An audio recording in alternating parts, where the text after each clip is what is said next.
Welcome to Missing the Mark, where we look for meaning in strange places. I'm Christopher.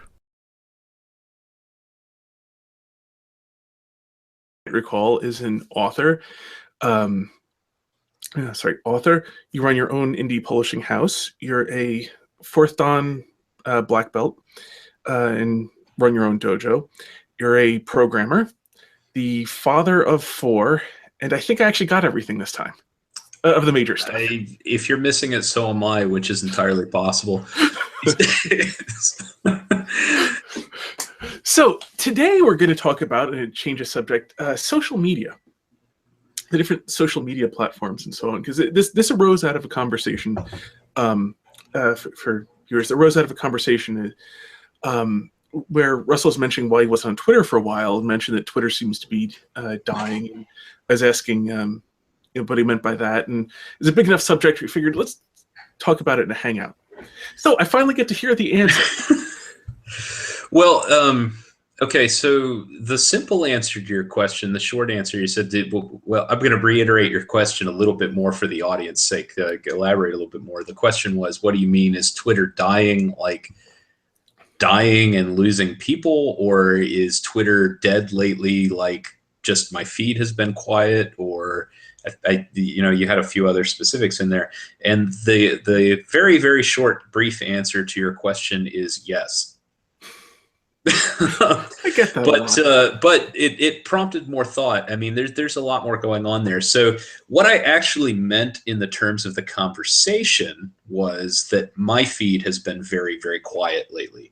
And I have noticed this about Twitter. I can go and post things on Twitter and they get a lot less attention than they used to, even though my follower count is higher than it's ever been. They get less attention than they used to. They get less. If I just go to the Twitter analytics and just look at the graph, it's measurably less than it used to be. I'd say it's probably running 2/3, maybe even a little bit less on good times.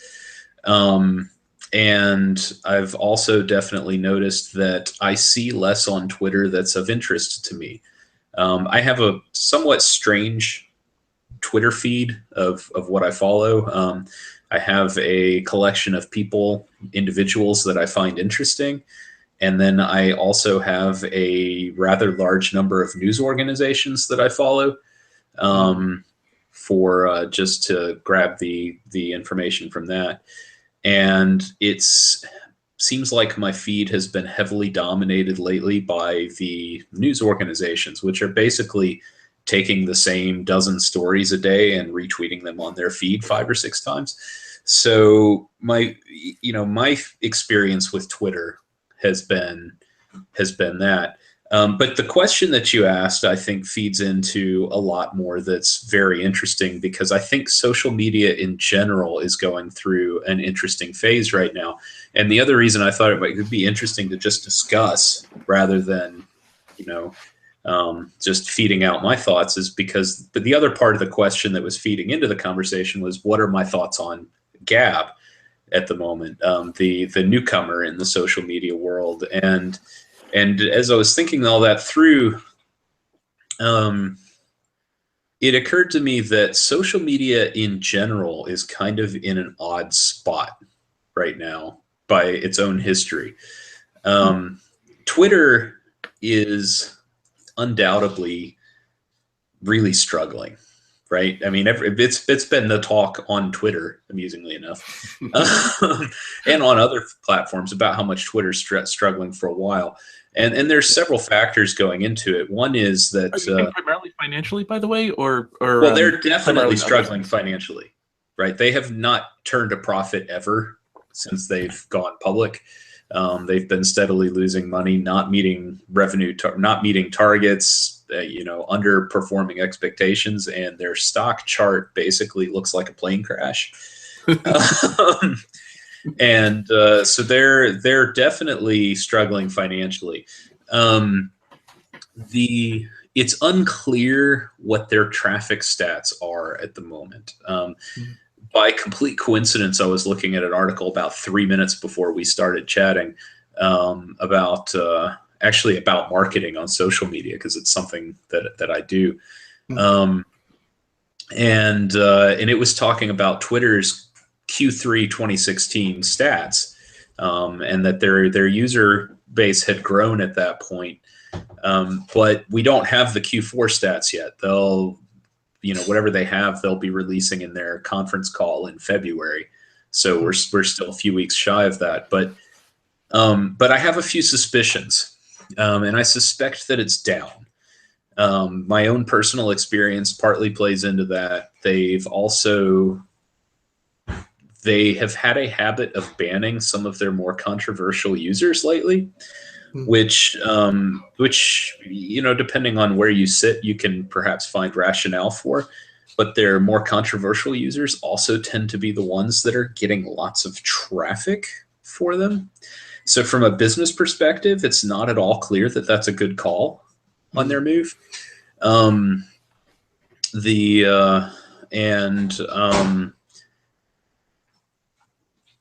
It's the other thing is that I have a very strong suspicion that Twitter traffic surged heavily over the summer as the presidential campaign got into full swing, and that as that has finished up and wrapped up, and I've witnessed some of this myself, is that the Twitter traffic just seemed to take a pretty hefty nosedive in late November after the election was over, and or more mid-November even, just bang, all of a sudden it's less interesting.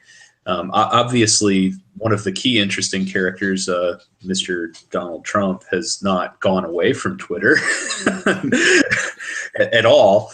But even so, this is typical of American politics in general. The election's over and people's interest level has gone back to normal everyday interest level.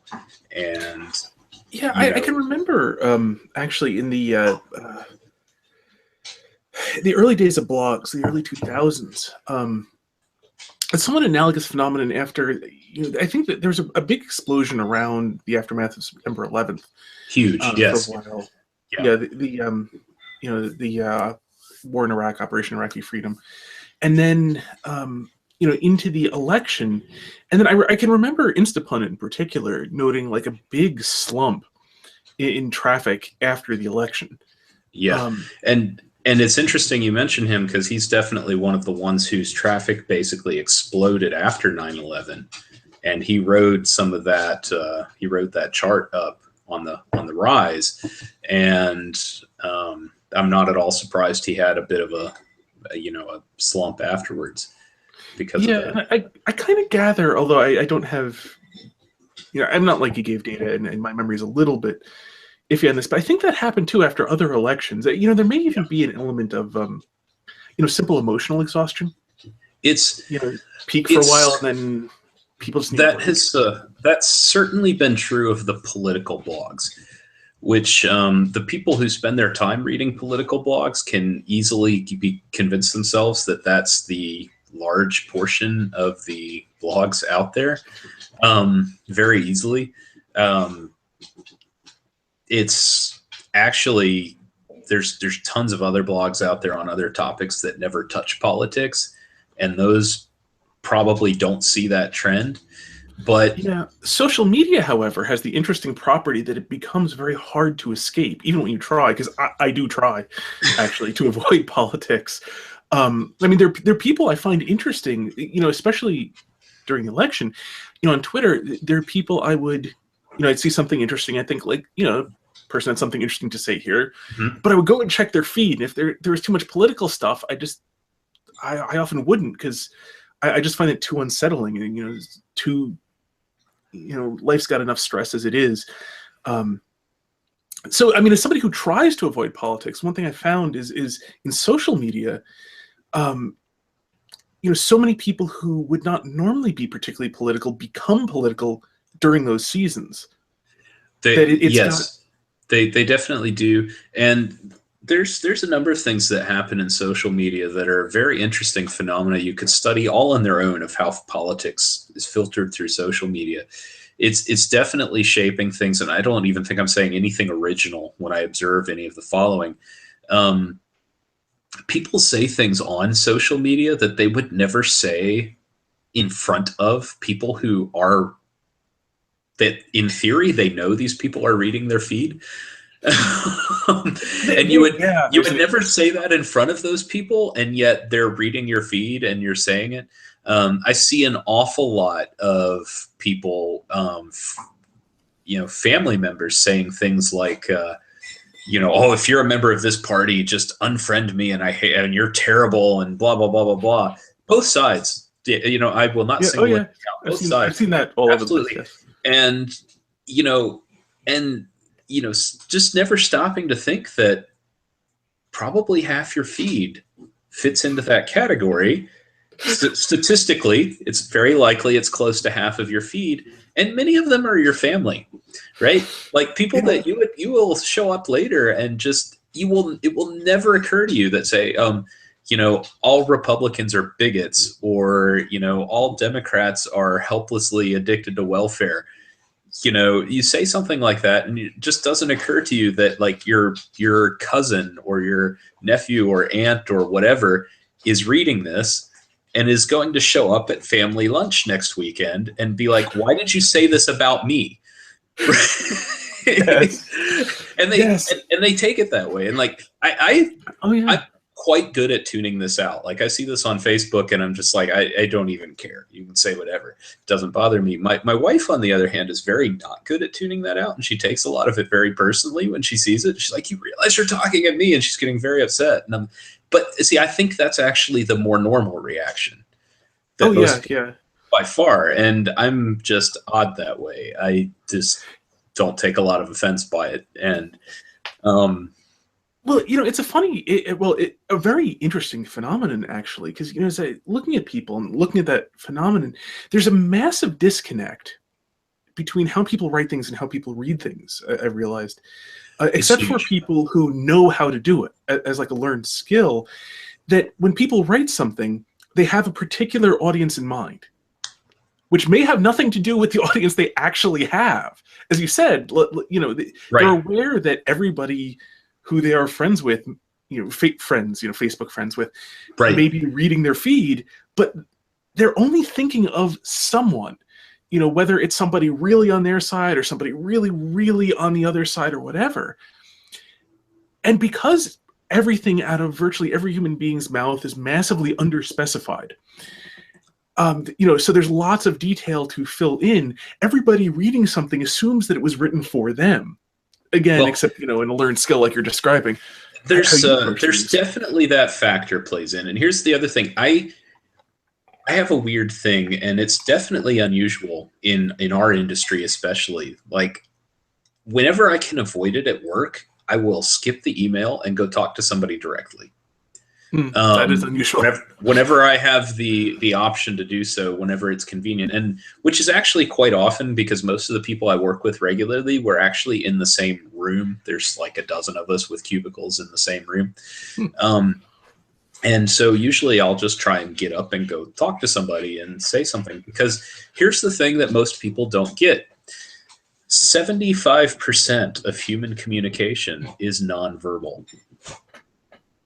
Literally, if you look at the people who do analysis of this, it's body language, it's tone of voice, it's cadence, it's emphasis, where you put emphasis in your words.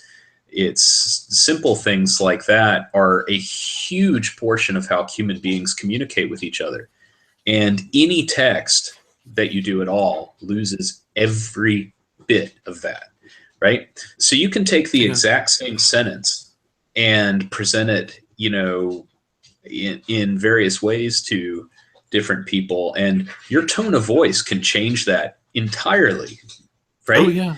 Like you can, there's no, for instance, we have exclamation points, but we have no sarcasm mark in our punctuation, which is huge problem in our written language, right? Yes. Although some people actually use HTML style markup. I sometimes do it myself.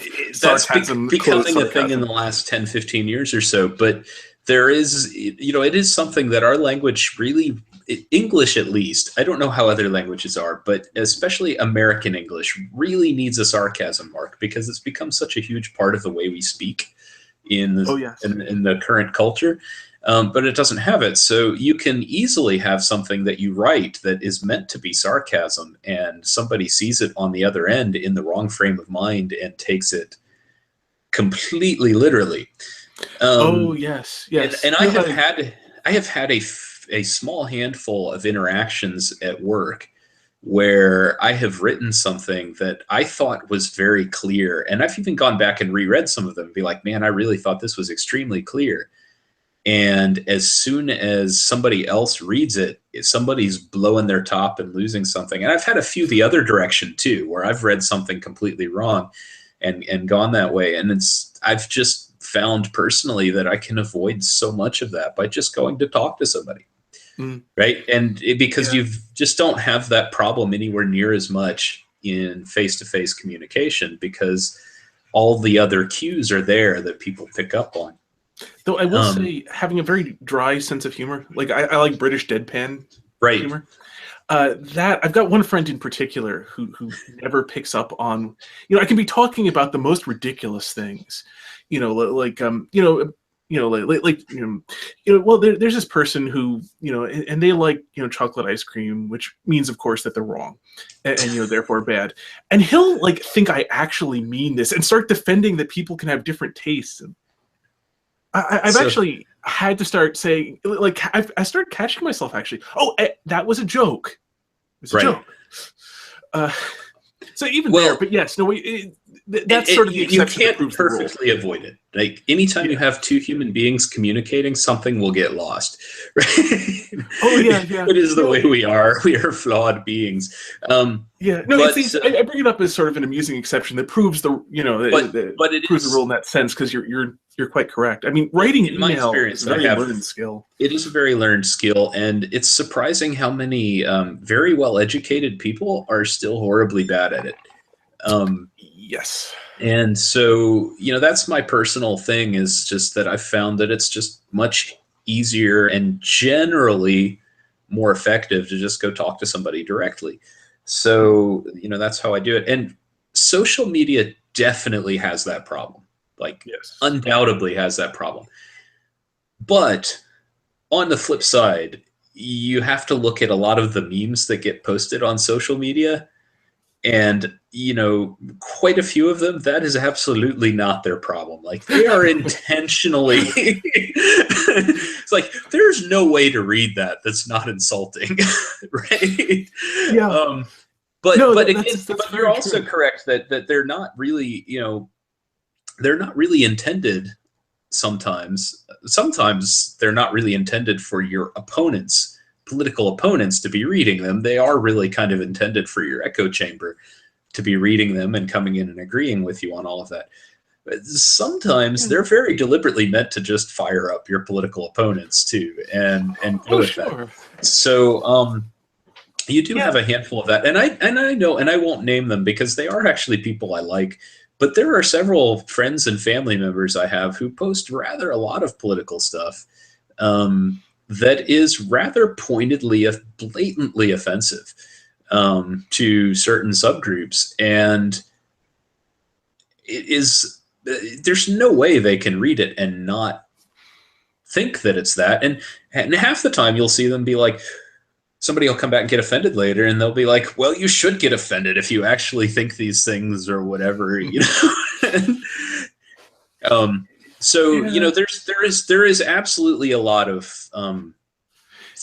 Oh well, social media brings us to things that we wouldn't do normally. That we very wouldn't do true. when we're face to face, and it brings out that side of us for sure.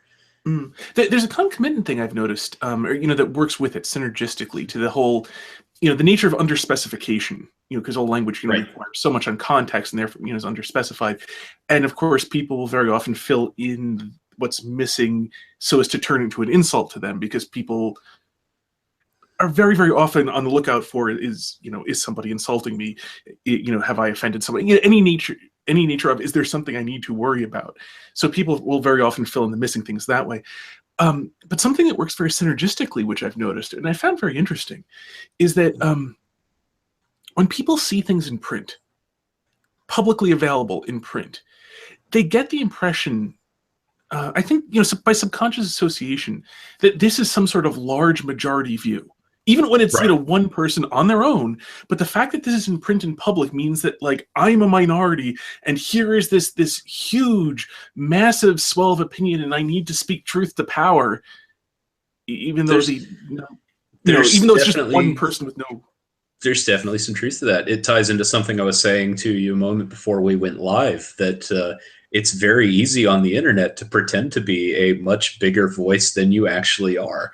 And it's very easy on the flip side. It's very easy on the internet to think that somebody is a much bigger voice than they actually are. And that ties into another phenomenon that I've noticed, which is I'm actually very good at not talking a lot about politics in my day-to-day life. Obviously, on Twitter, I do a fair amount. Twitter is a social media platform that I kind of view as partly about just, being slightly controversial. It just seems to be part of how that platform works compared to others. But in my Well, it's also day-to-day not for, life, like, real friends too. yeah, I have far fewer of my real life friends in my Twitter feed over there. I have a handful, but Facebook is all my real life friends are on there. So it's that. And in person, most of the time, I'm fairly quiet about my political views, which leads to an interesting phenomenon, which is that people assume that their point of view politically is held by all right-thinking, good and decent people. And I am their friend, so clearly I am a good, right-thinking, decent person. So therefore, I must agree with them on their political point of view, because I have not said otherwise, and I am a good person, right? Yeah. So I tend to get quite a lot of people assuming that I agree with them politically on a wide variety of things, which I largely don't. Um, my personal political views would surprise quite a few people in my personal life, but I get that assumption that oh, you must agree with me on this. But it's not just me. It happens to, if you're the kind of person who's not that interested in politics and doesn't talk about it a lot, or whatever, there is a large, and I don't know if this is modern or if we just see weird manifestations of it in the modern world, but there is a huge assumption these days that all right, good, decent people agree with me on my politics, no matter what your politics actually are. This seems to be what people say. So they put these things out on Facebook thinking that, well, all my friends clearly must agree with me on this. Oh, yeah. And not realizing that there's 40% of your Facebook feed belongs to the opposition party, and they absolutely don't agree with you on it. They're fired up over it. So it's a mental thing. We get in this weird, we get the blinders on, and there's another. Go ahead. I think there's been, to some degree, I think, an increase in tribalism. A synthetic tribalism adapted to the modern sort of environment. Like the Republican Party or the Democratic Party are very, they're not tribes in any sort of traditional sense. And they tend to be a bit more specific in this. But there's, I think, especially as the modern world's very confusing and very often very non-local. Yes. The people you're actually with as neighbors, you don't associate with all that much. And even if you do with your immediate neighbors, go 4 doors down in most places, and you may not even know who the heck they are. Is a very common phenomenon. And so with things being very non-local, I think that really has pushed it. And there are other reasons. That's definitely contributed. And that's very similar to what I was about to say, and it's along the same lines. One of the things the modern world has done, and the non-localness has contributed to this heavily, it's not the only thing, is that people are self-selecting their group much more than they've ever had the ability to in the past. Their peer groups. And it's happening online for sure, right? Oh, yeah. You go online and it's very obvious people are reading the blogs that agree with them. People are reading the news sites that agree with them, right? If you're a heavy conservative, you're reading Fox News or watching Fox News. It's just how it is. If you're a heavy liberal, you're probably watching MSNBC. If you're a bit center left, you're probably watching CNN. You I thought know, they flipped recently. it's A friend, kind a of, friend of mine who actually started like intentionally watching from a variety of spectrum and said that MSNBC was seeming more conservative than CNN these days. I don't watch TV. I don't either. I don't watch TV news, and I haven't for years. I think TV news has just evolved into a criminal wasteland of uselessness. I will not disagree with you in any way at all. And so I don't even watch it anymore. But this is at least the public perception of these channels, and it is largely their audiences, whether whatever the intention has been on these. But the phenomena extends far beyond just TV news, right? It extends to what you're reading and what books you're buying and what authors they're by. And when I said that, I mostly meant nonfiction, but it even extends to fiction these days. What fiction you're buying. But it also it's become a more real thing in our physical lives outside the internet. When I was a kid in the 80s, you had a little bit of it. There were, and there's always been like the more liberal side of the church spectrum versus the more conservative side of the church spectrum. But it's gone hyper these days, right? I mean, even within the same denomination now, you have the liberal churches and the conservative churches within that denomination, whereas it used to just be more like, okay, your denomination kind of determines that. There you go. And people will leave their churches over political views and go to another church now. You have it in the social groups that people are in. It's very self-selecting, and it's one of the biggest drivers in our lives is the very neighborhoods that we live in are very self-selected for it. It's not obvious that it's by political views. It's not intentionally by political views, but it's by other factors. I mean, you get weird things that tend to be aligned with your political views. Like my wife and I picked our neighborhood partly because we specifically wanted a place that didn't have a homeowners association.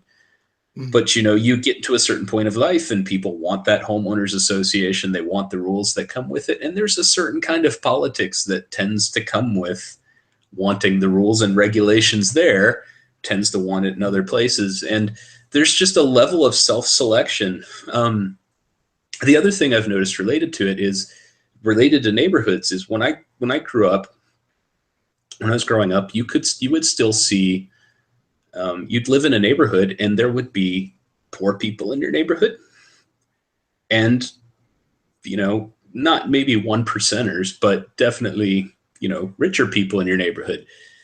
Neighborhoods these days tend to be very, very narrow bands of income. So you're very heavily self-segregated by income. And churches are like that too these days. Like when I was in church, the church for sure, we had rich people, we had poor people in church. And most churches these days seem to be selected by wealth. You go to the church with people like you. And I don't know that people are doing that intentionally, but I definitely see the sorting happening. And so people are living in echo chambers. People are living in these areas where they're just not seeing different aspects of that, seeing people outside of it. I don't know what to do about it. I don't really know entirely what's causing it. I know the internet is contributing, but this phenomenon's been happening since before the internet, and so I don't think it's the root cause. Yeah, there's something interesting. Housing values, and we're going a little astray from social media here, but Sure. There's an interesting thing in housing values that people have gotten, especially I think with the nature of homeownership becoming much shorter. The idea of the idea that people wouldn't normally pay off their mortgage, for example. Right. The mortgage gets paid off when you sell the house. So people, I think, really contributes to people being very sensitive to resale value, which ties into homeowners associations, but also just into, as you said, the very careful sorting thing, where what did the houses nearby you sell for affects what the value of your house is, as people are making that calculation of, well, what's it worth? Well, here are the things next to it, so that gives a band in terms of what it's worth, which would That's produce a lot of definitely a contributor. And the other one major contributor, at least in my opinion, is schools. In most parts of the United States now, where you live determines what school you go to, or what school your kids go to, I should say. And so if you want your children to go to the best schools and you have the money to do so, you move to the neighborhood that has the best schools, right? And it's very silly, frankly. If you have that much money, send your kids to a private school. Because, I mean, look, I was actually making this argument to my father. Now, I grew up on Long Island, where the property values are quite high. Right. Not uniquely so, but I was pointing out, this neighborhood with a really good school district, where the houses will cost, $600,000 on average, versus this other neighborhood where they cost $300,000 on average, which both seem ridiculously high to me. But that $300,000 house has, it's a small house with a tiny postage stamp of land on it.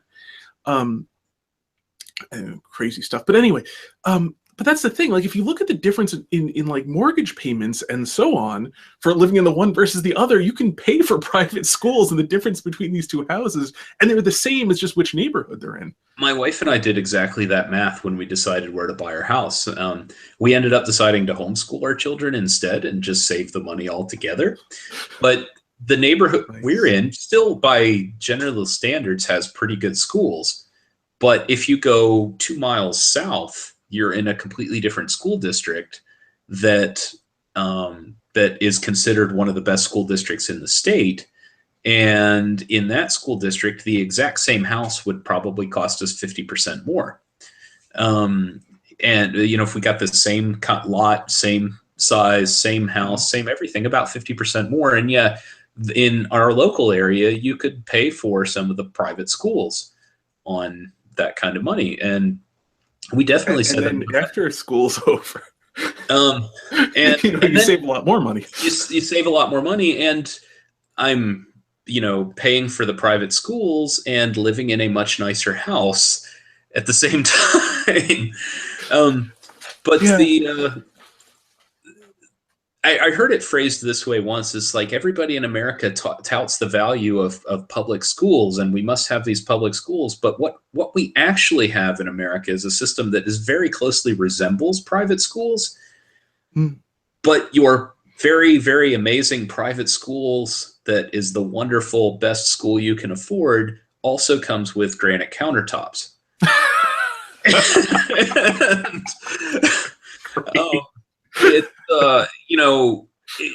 We've completely fooled ourselves, because it's still really the people with the most money going to the best schools, but instead of paying for the school directly, we've got this crazy abstraction where we're paying for it through property values instead.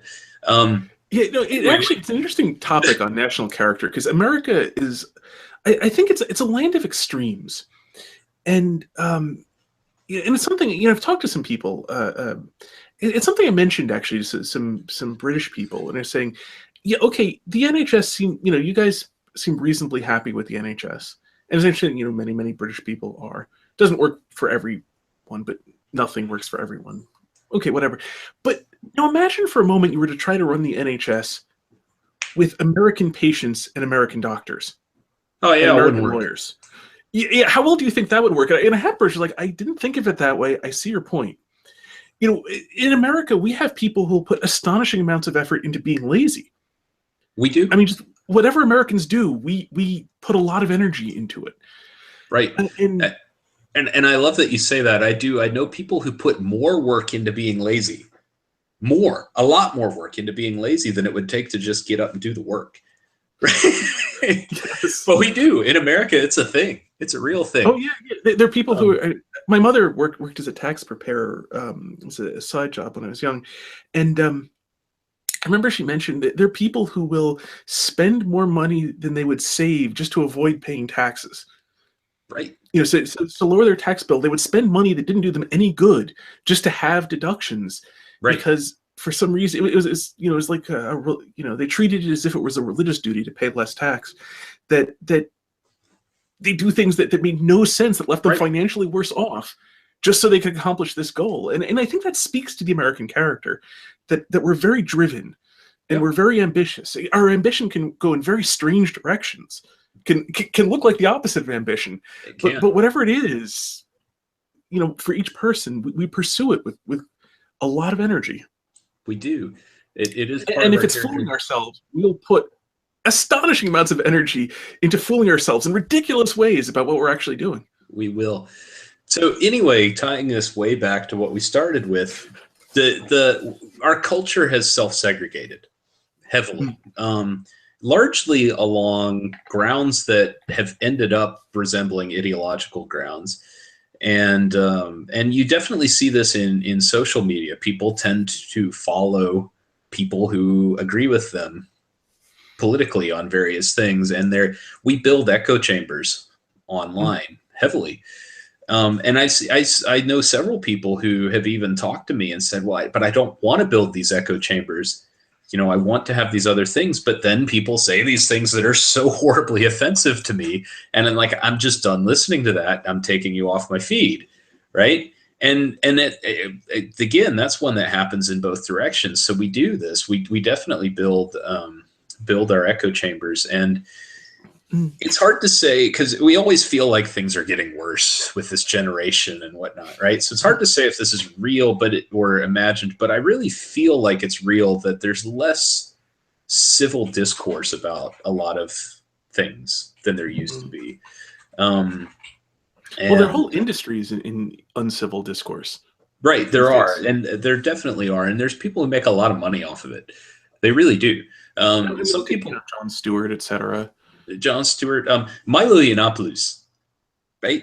That's his whole shtick, is just I'm going to be uncivil discourse and in your face, and I'm going to make a lot of fame and money off of this, right?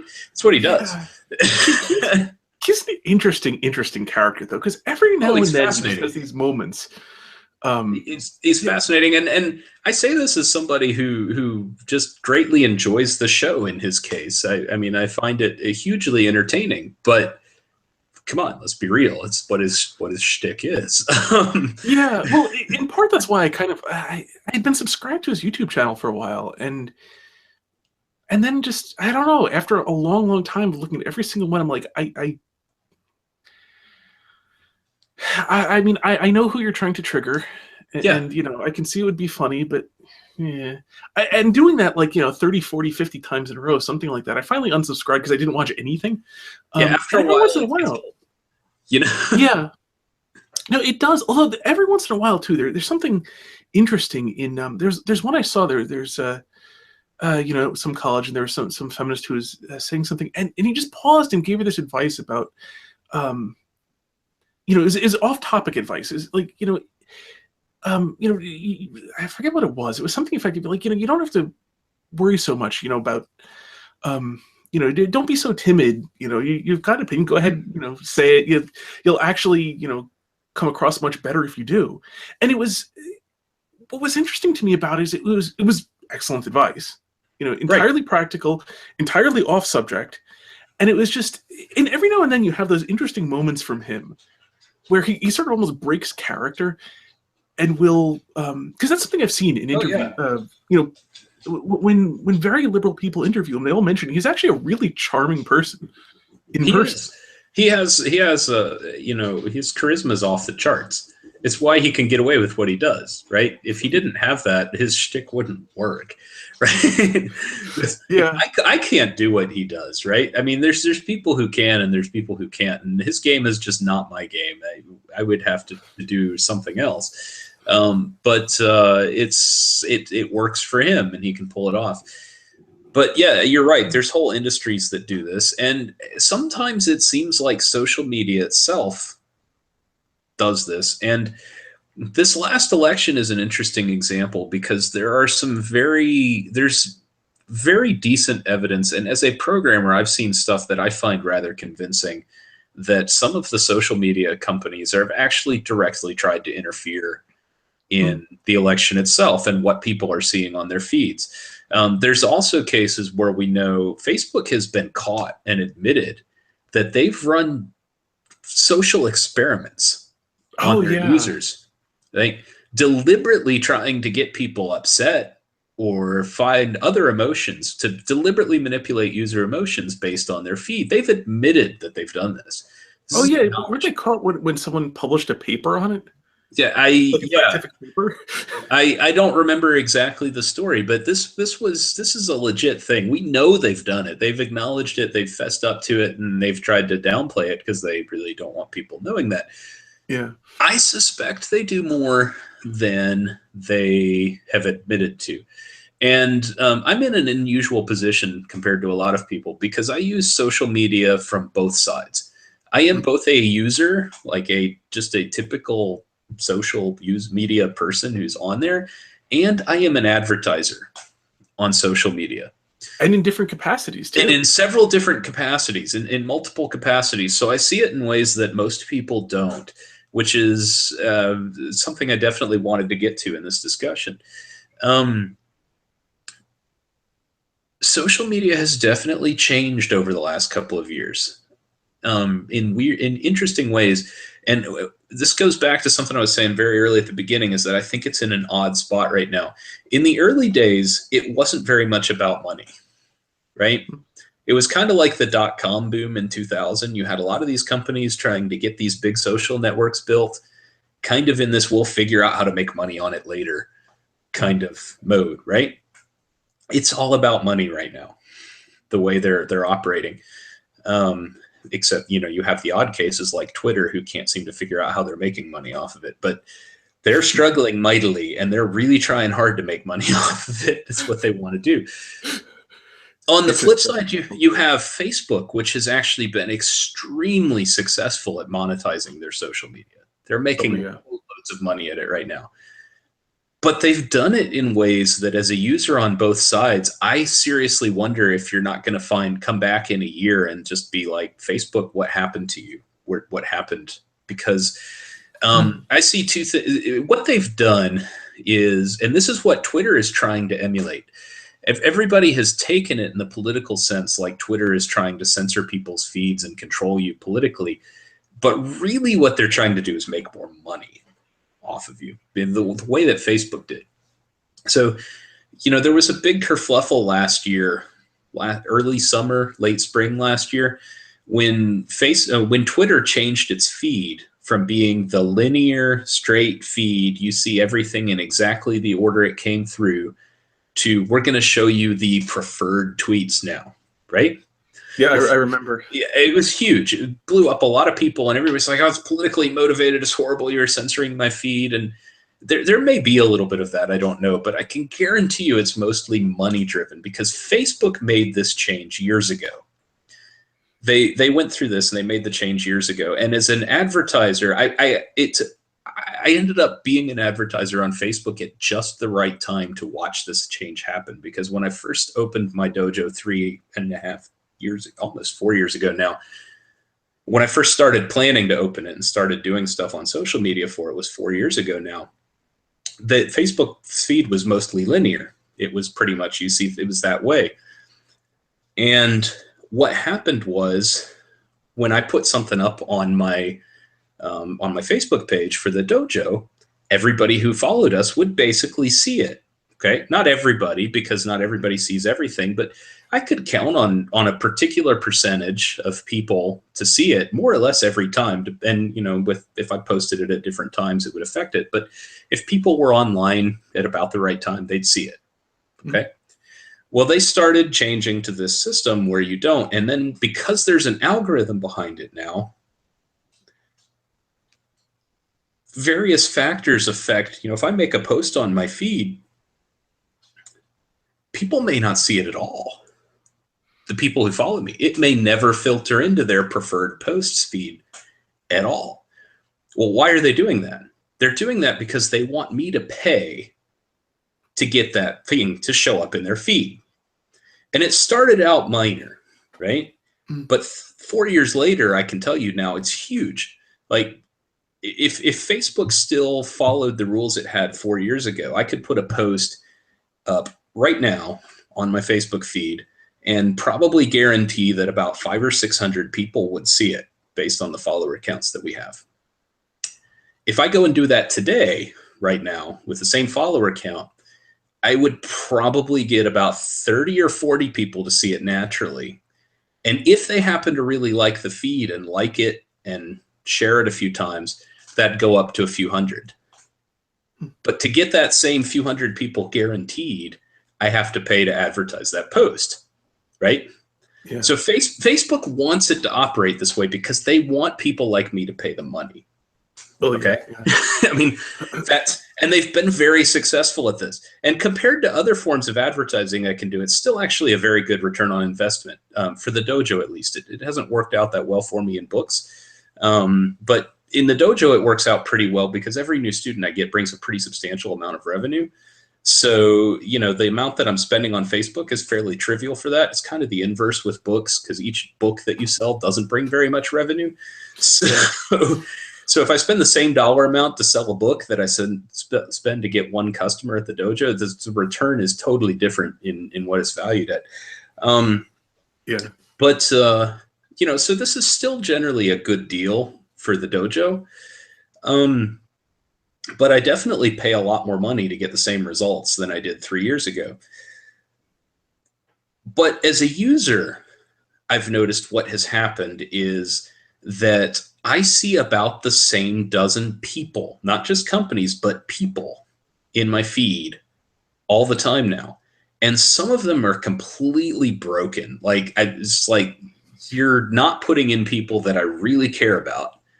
I'm missing stuff from people that I really like and want to know what's up with, and getting updates from people I haven't talked to in 10 years. Right.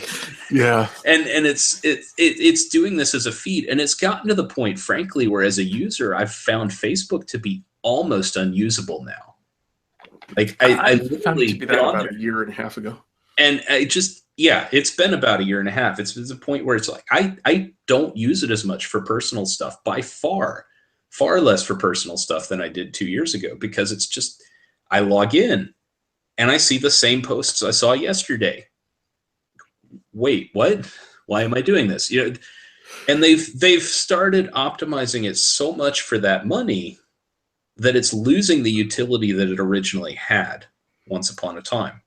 Yeah, there's another thing. I'm curious if you experienced this, because I remember a time when they started treating likes as if they were shares. And so somebody would like a news article, and then I'd see this news article from them, and you'd have to look really closely to see, oh, my friend did not just share this news article with this inflammatory political opinion. He just liked it. Exactly. Yeah. And that was happening that was like half of what was in my feed or more. Right.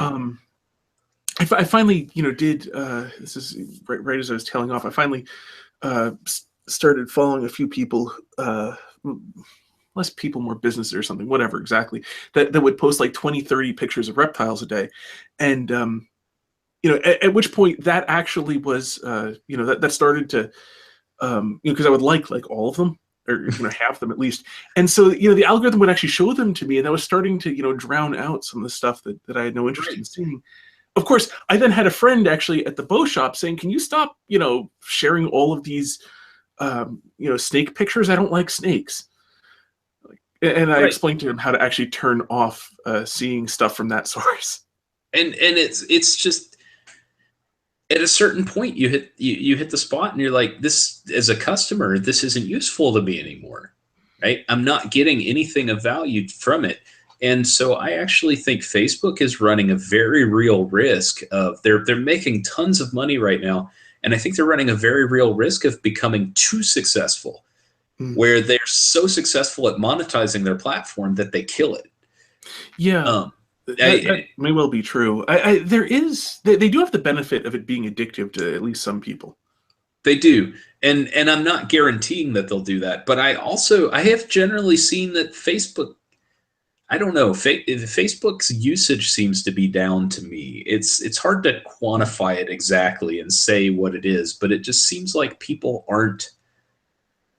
they're certainly not using it the same way they used to. Right? Yeah. I can't. There's something going on with it, and I don't have I can kind of describe around it at least, but I don't know. Yeah. And maybe they won't kill themselves, but certainly as a user, it's way less useful to me than it used to be. It's just Yeah, well, leaps and I quit bounds. it except for messaging. I mean, to me, Facebook at this point is a messaging service. I wouldn't be on it unless I was, except for the fact that I'm advertising businesses, right? Yeah. Frankly, otherwise I'd just shut it down and move on with my life. Because even Yeah, the I thing, find it's a great way for people like you went to high school with or something to find you, and then you right? can message them and catch up, and then forget about them again for the Well, next 10 years. it was perfect when my wife and I were living in Georgia and our first son was born. It was wonderful because it was an easy way to share photos of my son with family back Yeah. here. Which is why I got on it in the first place. Basically, like I wasn't even really using it until at that point. It's like, oh well, this is an easy way to send my parents pictures of their grandson. But now it's even not really. It's only somewhat useful for that anymore because I'll post a picture up there, and who knows if they'll see it unless I tag them directly. Yeah. So it's you know Yeah, no, it'll it be does. interesting to see There's an what they do. interesting. You're right there. There's also an interesting, I think, psychological thing in terms of because I mean, you have this phenomenon that we were just talking about earlier, where people post highly offensive things to their friends and family and neighbors and so on, and then there's a real phenomenon that happens where people will lose real life friendships over the stuff they do on Facebook, and there's Absolutely only so much that can happen before people will start adapting their behavior. right. Start thinking of Facebook as, because I mean, there's a massive difference I find very interesting between Facebook and Twitter, which is on Twitter, people post things for the public. Like when they compose things for public consumption. Right. Many people who are anonymous, especially, may do so in different ways than they would if they were, having tea with Right. people. But nonetheless, it's still a public sort of thing. Mm-hmm. Whereas Facebook people think of as much more of a private sort of thing. And, most people don't have Right. public feeds. But that intimacy doesn't work. Like they think of it isn't like not only private, but like intimate. But that level of trust doesn't work. It completely backfires when you think of this as like my close friends, because they're not. And okay, it's not public, and only people who you went to high school with and college with, and who live within a 50-mile radius of you.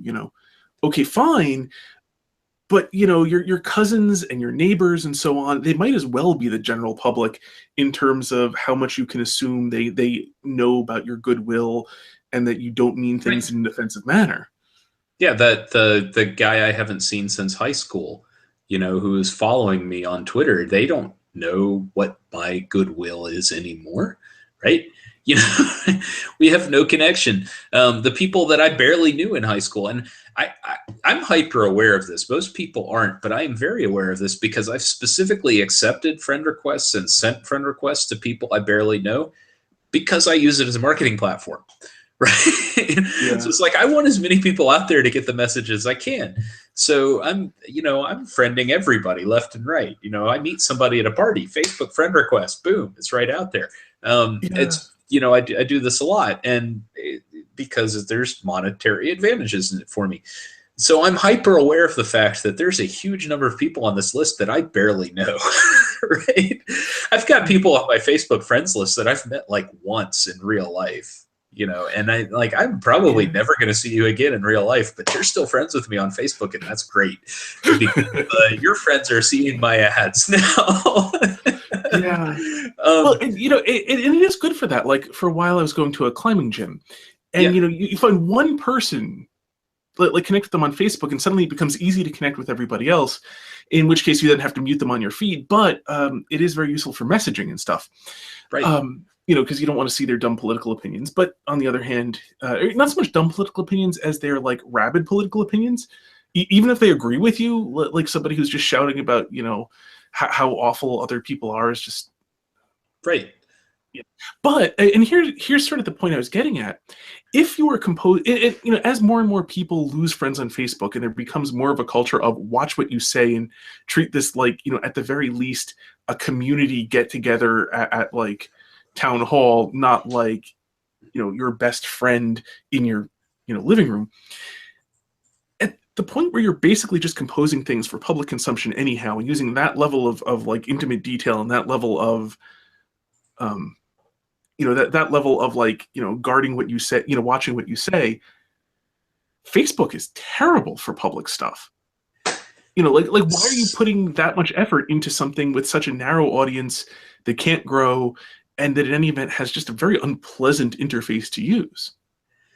So I'll throw a flip question at you, though. Your comment about people will eventually adapt to that. And I generally agree with that. People will adapt, but will they adapt in the way that you think they'll adapt? Or will they adapt in some other way? Because your unspoken assumption seems to be that people will adopt their writing practices to reflect this. And I actually think we're already seeing people adapt in a different way, which is that I'm just not going to have anybody in my friends list who disagrees with me.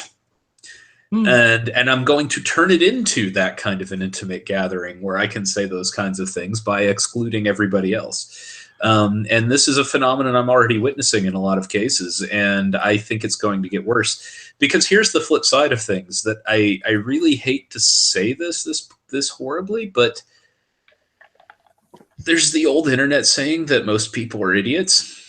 And the reality is that I think there's a large percentage of Americans, even adults, even educated adults, who simply can't adapt their writing for that. They lack the skills to do it. They just simply do not have the ability. And so, their writing skills are just not that high and never will be. Can I clarify something? Sure. Because what I mean is more that they will start applying the same sort of filter you would use for doing public writing, which largely I mean is the same sort of filter you would use for talking to people you don't know, which is to say you will just self-censor about most things. Because with each individual person, because Facebook is new, so we don't have like intergenerational Facebook advice. People don't teach their children yet how to Facebook, but that's coming. But the thing is, for each person, once you've been bitten by having like massively offended somebody and either lost a friendship or had to repair friendships or what have you, I think that will lead to a lot more in the realm of self-censorship. Maybe. But here's the thing, is you're operating from your own value system, and you're extrapolating that to the population at large, and you're assuming that you value friendships more than you value politics, because you, Chris Lansdowne, do value things that way.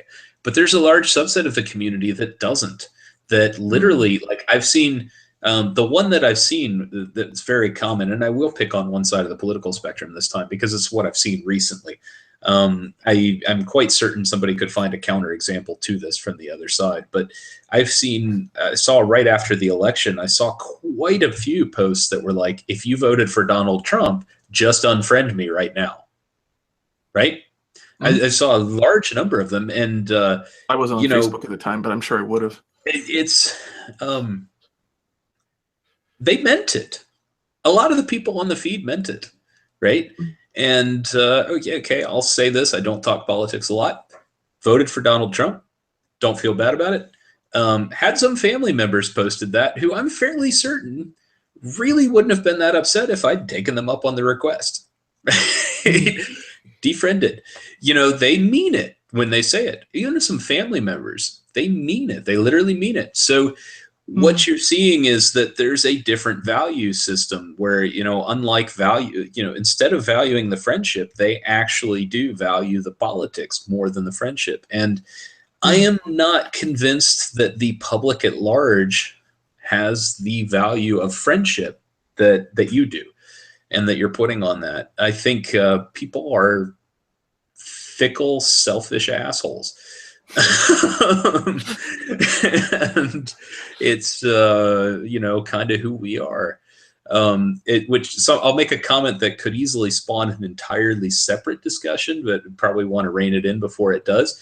I think you're aware that I'm an adult convert to Catholicism. And one of the strong reasons that I am is because I absolutely believe mankind is fallen. And I came to that conclusion before I became Catholic. I didn't become Catholic and say, okay, now mankind is fallen because of Catholic doctrine. I looked around the world and I said, mankind is a fallen animal. And oh, wait, here's a doctrine that actually says so and explains it. But I don't think you can argue much with it. People are fallen.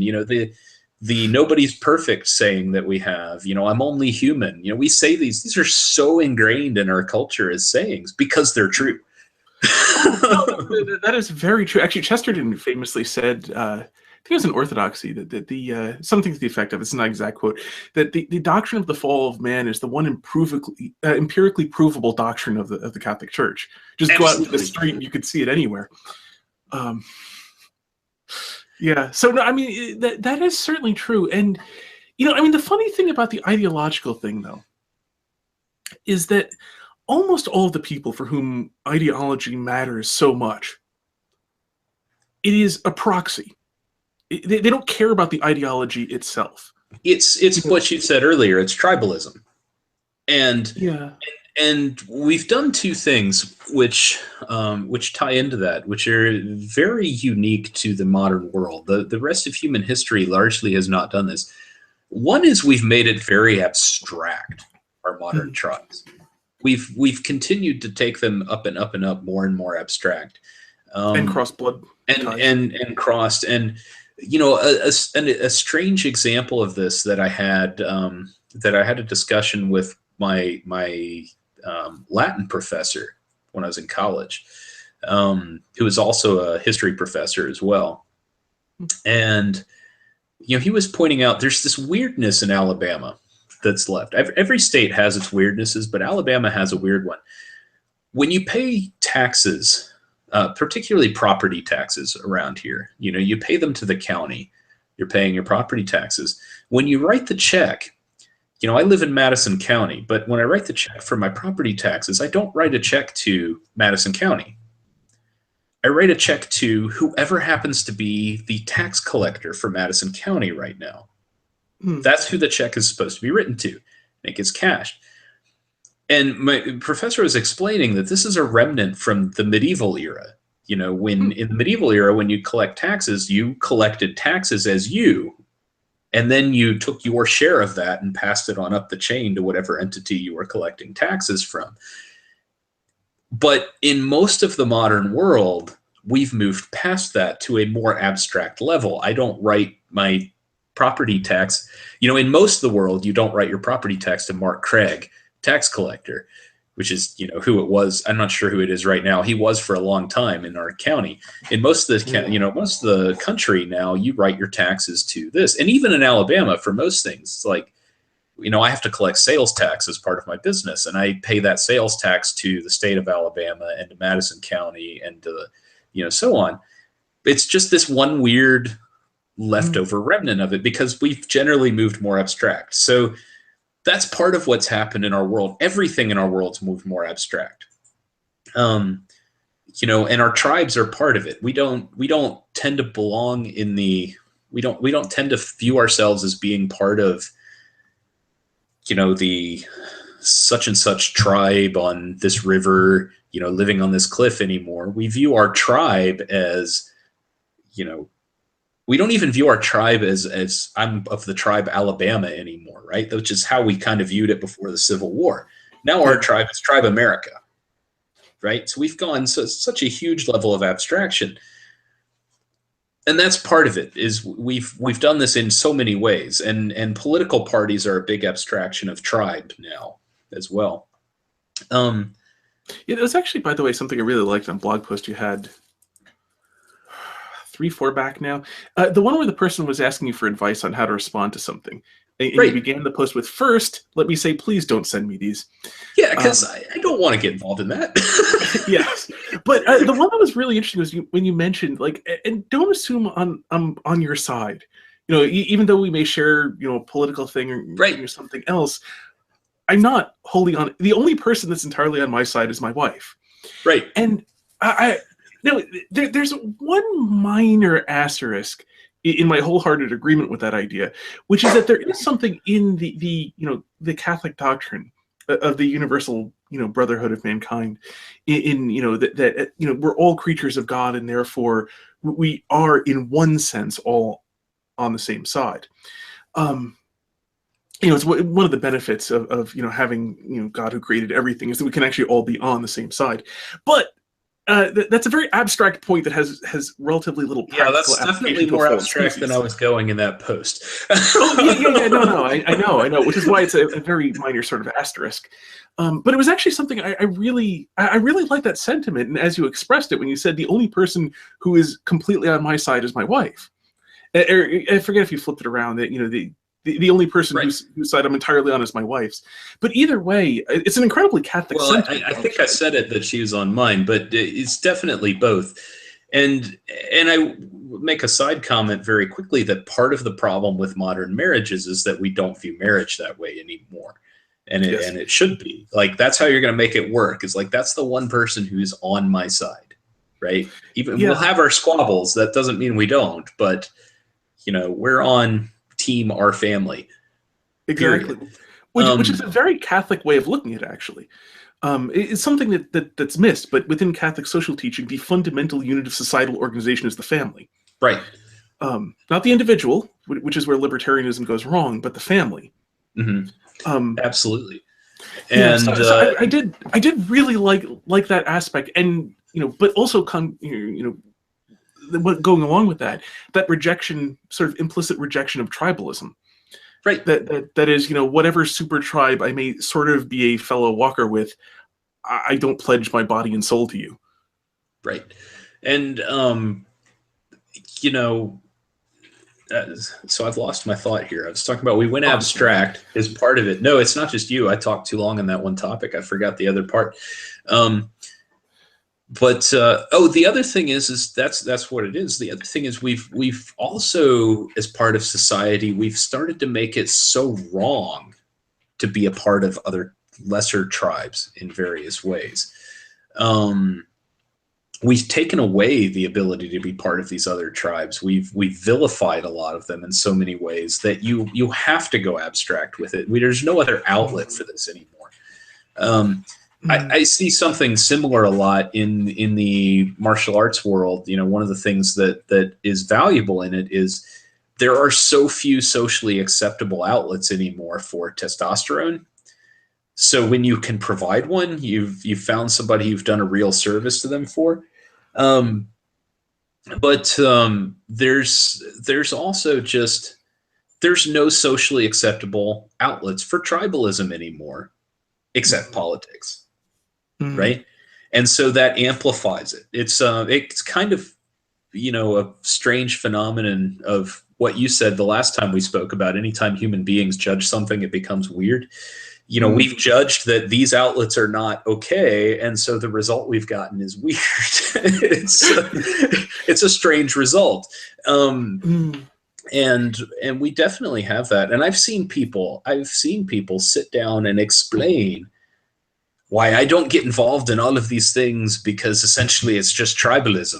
And I'm like, yeah, dude, I watch your Facebook feed on politics. I mean, you can tell me that all you want, but you're totally in that for the tribalism, whatever you're saying about the rest of it.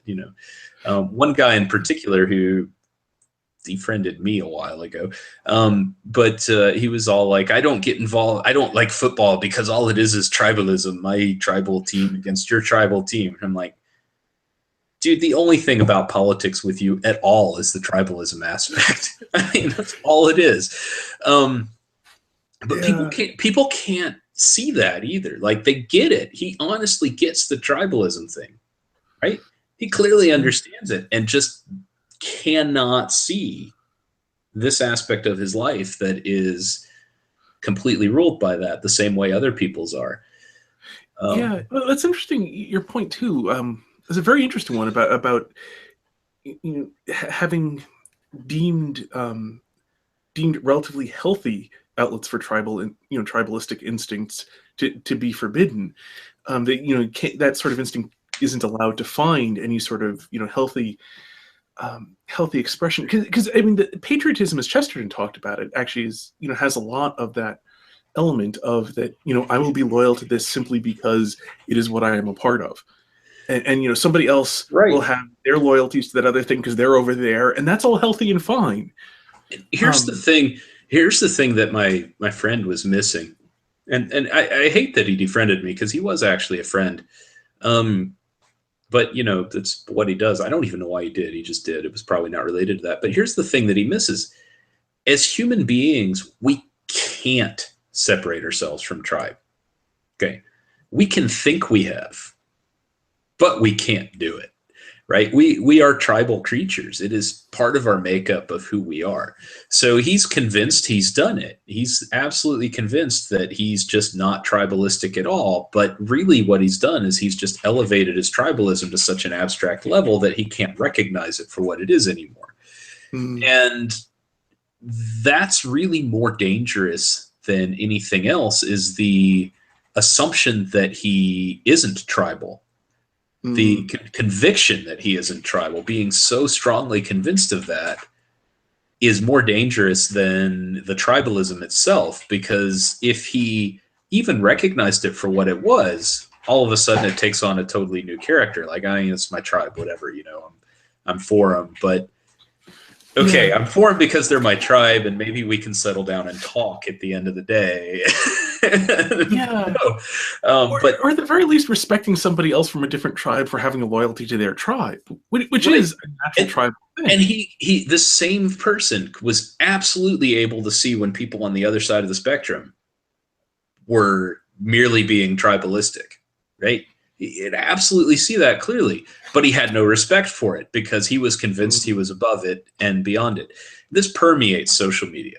This is huge, mm. especially among the intelligentsia, right? The people who Oh are yes, educated, they have the this full hugely. They superiority. think they're above this, but they're not. And the tribalism extends totally to the non-intelligentsia as well, right? Yeah. They're totally doing the tribalism thing as well, but and they probably don't recognize it either, that they're doing the tribalism thing, but they're also not pretending that they're not doing Yeah. it. No, that's a good point. I can't remember which friend of mine tended to liken everything that happens in the modern world to Gnosticism, but there is actually a little bit of an analogy to Gnosticism in the because the Gnostics. I'm thinking specifically of the ones who are described by Saint Irenaeus against the heresies, and the Gnostics had these okay, so they believed in secret knowledge, and you use the secret knowledge. That's the only way you can actually get spiritual goods and so on. So Right. that's where the name Gnostic came from.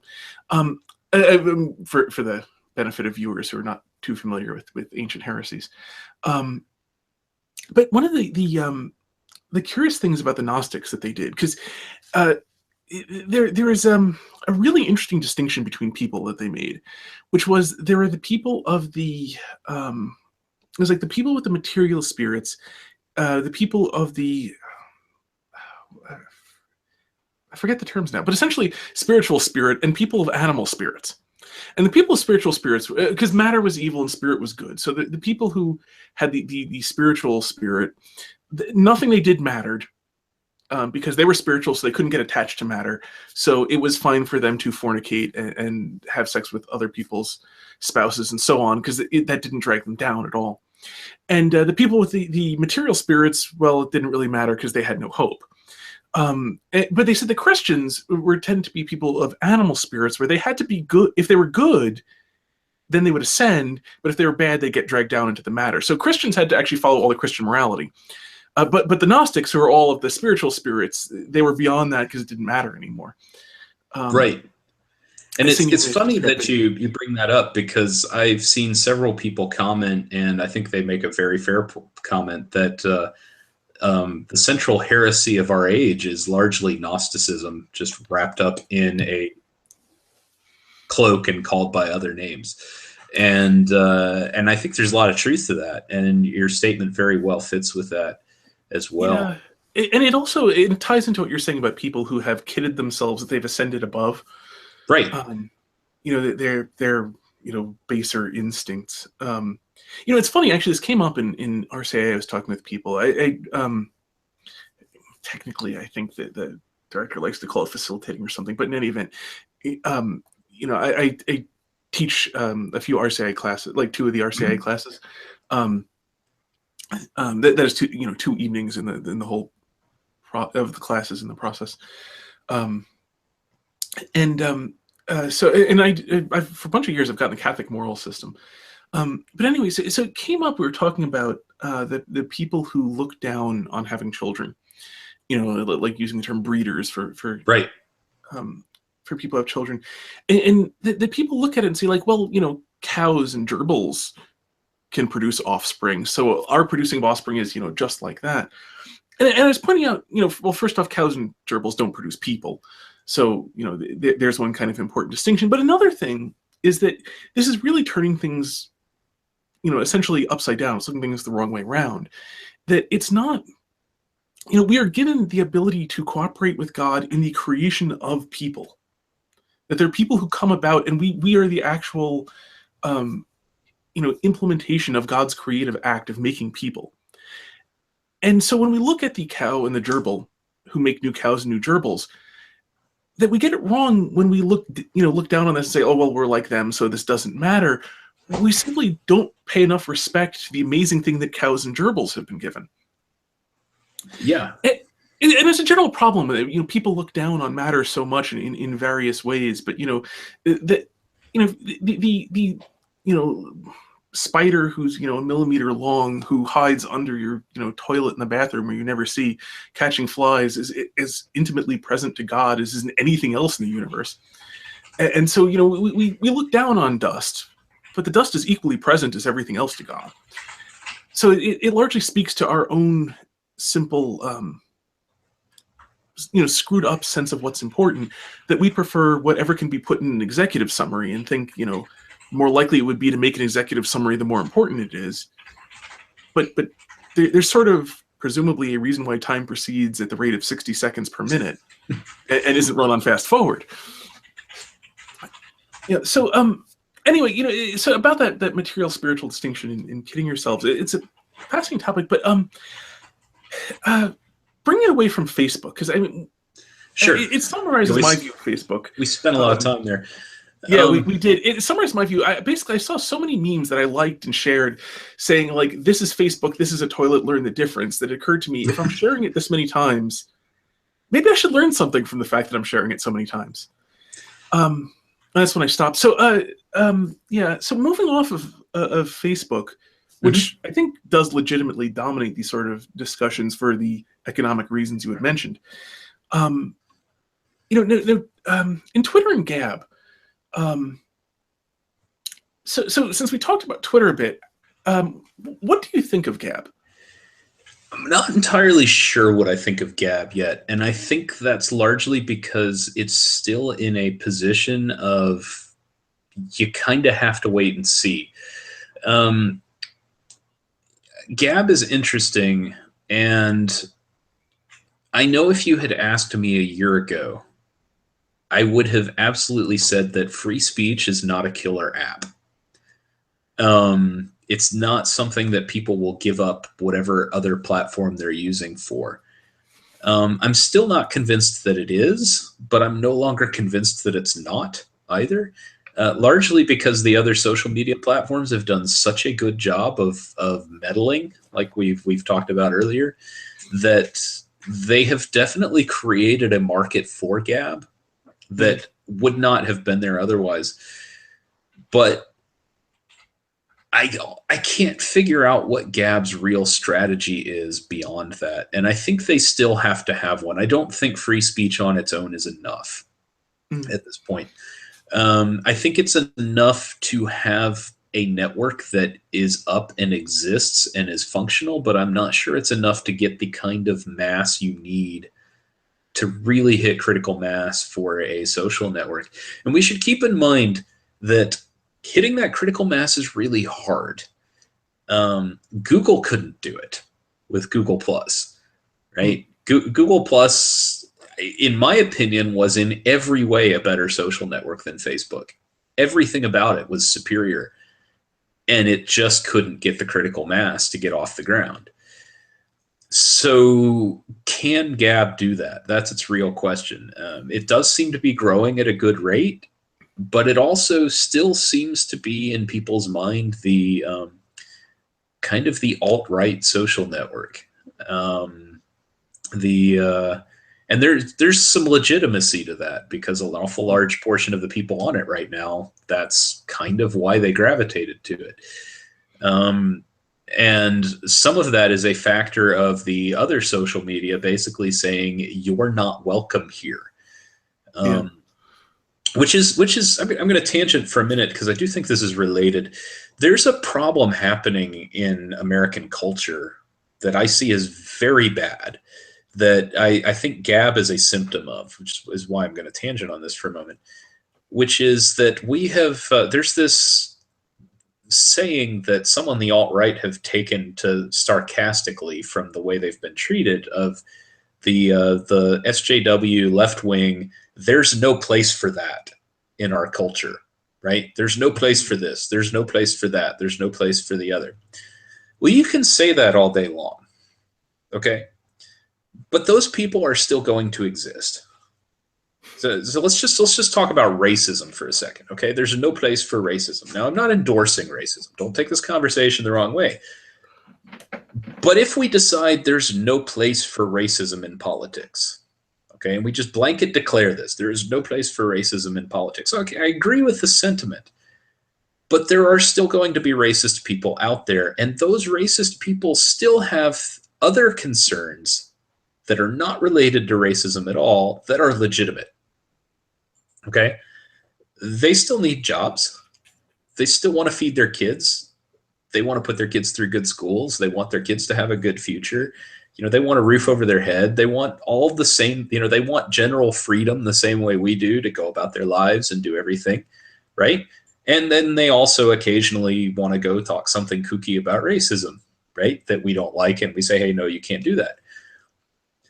If we cut them out of politics altogether and say, hey, you can't be a part of this anymore, and they have no outlet for their legitimate concerns in the political arena, what are they going to do next?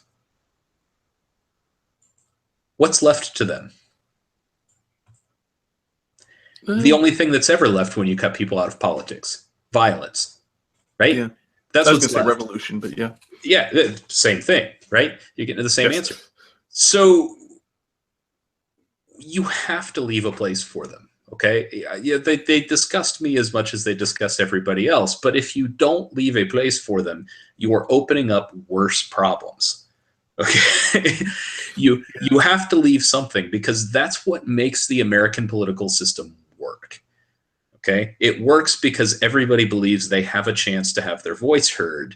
And as soon as that illusion goes away, and I'm actually becoming convinced it has always been an illusion, but as soon as that illusion goes away, people don't support it anymore, and the system will not work. Okay, it relies on that illusion that you must feel like your voice is at least heard, that you have a chance to have your concerns taken care of, and whatever. Well, So, you know, there's a small tangent on that, if I may, which sure. I think is very relevant, because I saw, I forget who, it may be, I don't remember.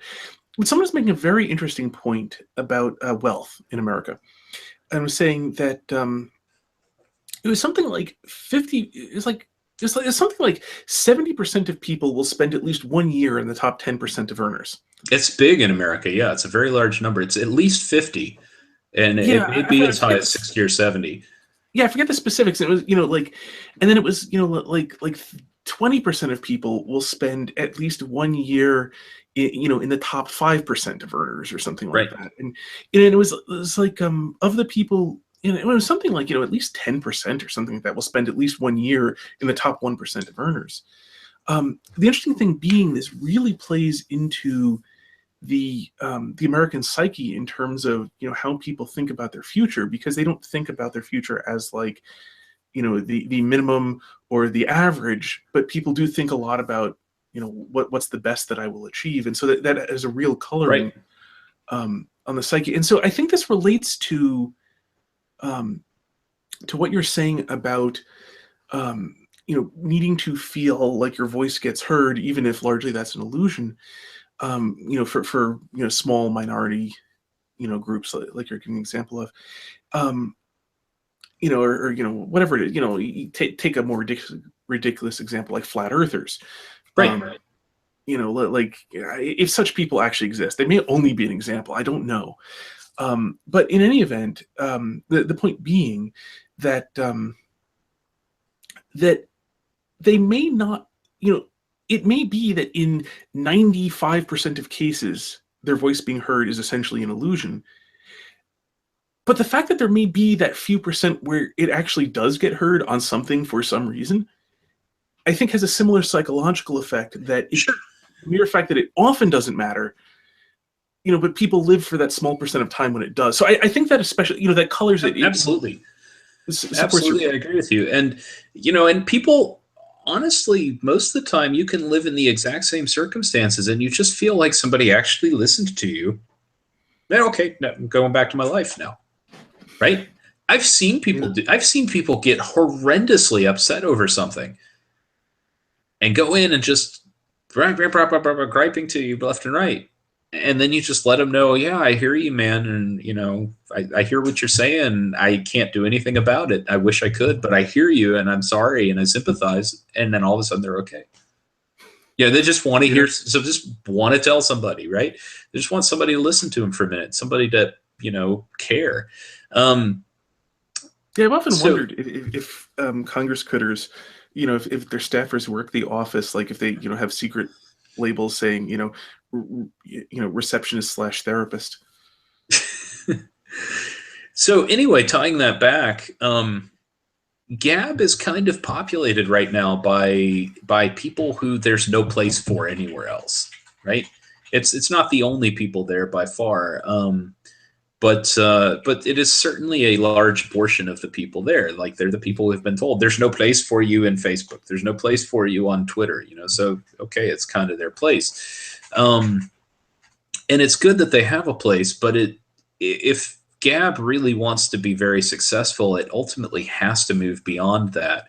And I know they want to move beyond that. I've listened to the founders sit and talk about that. But how do you get there when you're perceived as being the alt-right social network? How do you grow beyond that? Somehow you have to break that. And it's not clear to me that they have a strategy to do that.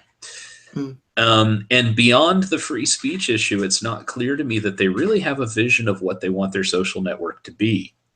And we've talked some about the differences between them. Like Facebook is a more intimate friends and family type of social network, which is kind of because of what it started as. It started as the college Facebook, the college yearbook kind of thing. I don't know if you remember the early days when you had to have a .edu email address to even get on Facebook. Yeah, I got on it years after that was relaxed, but I knew about it. Early enough, I heard about that. I mean, its beginnings have kind of affected what it's turned into. I mean, it is the more intimate social network. Defaults to private, if I recall correctly. I think it does now. It didn't used to, but it does. It certainly does now. And anyway, that's kind of what it is. And Twitter is much more of a public forum. Snippy. The short character limit has heavily characterized what the medium has become. It's a really odd hybrid between microblogging and like IRC with logs. Right. But it's definitely got its own unique niche in the social media world, right? But they are helping Gab out a lot as they ban people. Because the thing is, they are, but with 100,000 followers out.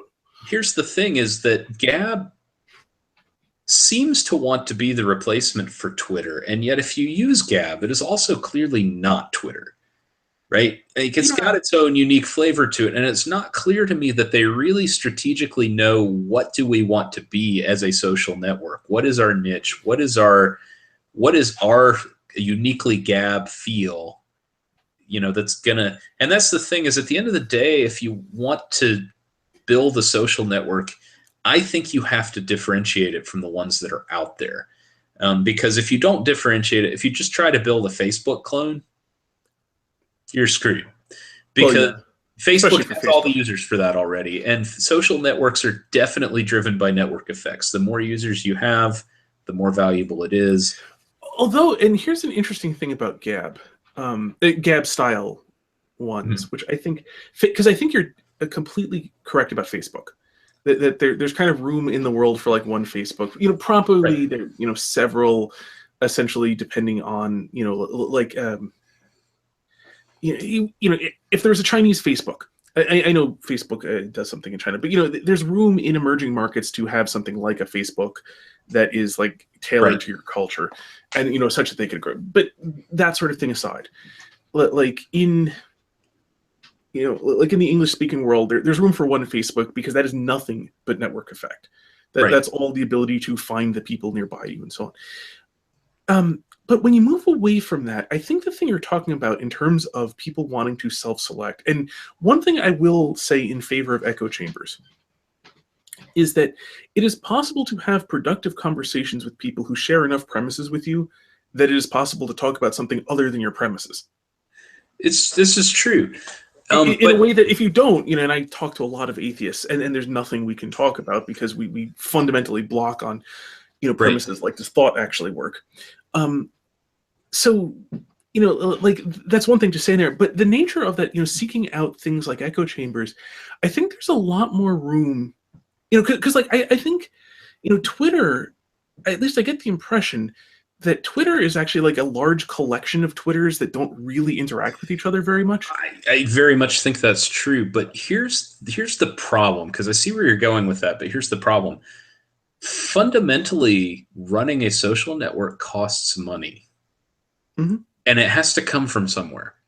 We made the comment earlier in the discussion about the social media networks moving away from the early .com era. Well, we'll figure out how to make money from it later, to now they're in the, hey, our investors want their money back, but they're also in a state where, the big ones it costs a lot of money to keep those servers up and going, right? Mm. At the moment, Gab seems to be surviving basically off of donations from its users. Can it keep doing that indefinitely? And kind of tied to that is the fact, when I first got on Gab in about August or so, they were making a lot of improvements to Gab really rapidly, right? There were a lot of things, like every couple of weeks there was a fairly big improvement happening. Granted, I haven't been on Gab as much lately, but it just it doesn't seem like they're making the same kind of progress right now on it. No, it's stalled out. They did come out with one, which was looking at conversations actually works now. Like before, they'd only show you like one other Gab, and it was really hard to follow. Yeah, it was. Or actually, you had to link the bottom, not the top, or stuff like this. That one got better. I think they got really bogged down with the whole iOS app thing because they have a very small development team. I think they do, and it's interesting that they got bogged down on that app, because the thing is that there's a lot of things that still really need to work that don't on Gab right now, and it's annoying as a user. And I like autocomplete of names. Or being able to reply to all in a conversation thread instead of having to type them in manually. But the autocomplete of names. The other issue, though, is that I have witnessed the same kind of drop off in user interaction on Gab that I noticed on Twitter, and it's one of the reasons I thought this would be an interesting discussion rather than just like, talking about some of this in response to your question. Because I've definitely seen that there too. But yet I've also seen really strange phenomena on Gab that are going on that I'm not sure what to make of yet. Like, I'll go for a week without being on Gab at all, and yet I'm still getting people following my account. Like, I'm posting nothing new, but I'm getting 3 or 4 new followers a week, right? Yeah. So I've seen a similar. What's going on? Why are these people following me? They don't seem to be interacting with me very much when I post. Yeah. And I know Twitter has a really bad problem. Facebook has this problem too, but they don't seem to have it as bad. Twitter has a really bad problem of spam accounts. I have about 1,100 followers on Facebook, Twitter, 1,100 followers, which is not a huge number at all. but it's a decent number, and I am fairly convinced that about a third of those accounts are completely bogus. Mm. I very convinced that about a third of them are completely bogus, that they're not actually legit accounts at all. Oh, yeah. No, I saw that for a while, because I only have like a little over 200. But for a while, I was really policing that, where I'd actually go and look and see who followed me. And now, of course, it's really easy because if there's somebody in a bikini, okay, it's just a spam account. Yeah. So I mean that's straightforward. I also got a lot of things that are they're not spam accounts in the sense of like the same marketing that spam is doing, but rather people who do like legitimate accounts who do spam follows. Yeah, I have a lot of that. I have a lot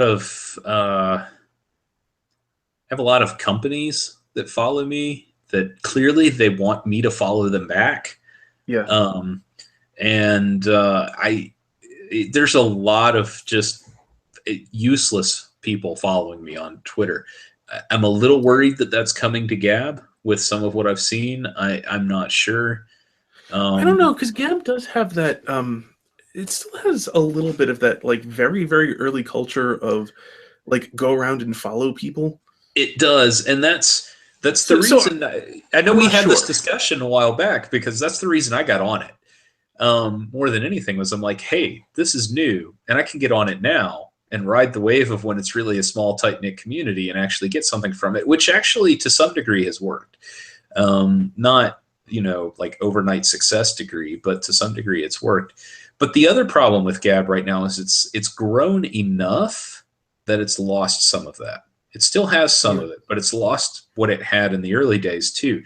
So there were a lot of people who I really didn't know at all, who I interacted with in the early days a fair amount, that really don't interact with them much at all anymore. And it's mutual. It's not just me. They're not interacting with me as much. I'm not interacting with them as much. But it hasn't yet grown big enough to also just fill in and have the more casual stuff. It's got less of a problem now because it's grown, but a couple months ago it still had a really big problem of like how much you'd see in your feed really depended on when you logged in. Like at certain times you would see a lot of activity, and then at other times you wouldn't see much at all because it was so small. It's evened out more, but part of that evening out in my experience has been that the highs are just less high for activity.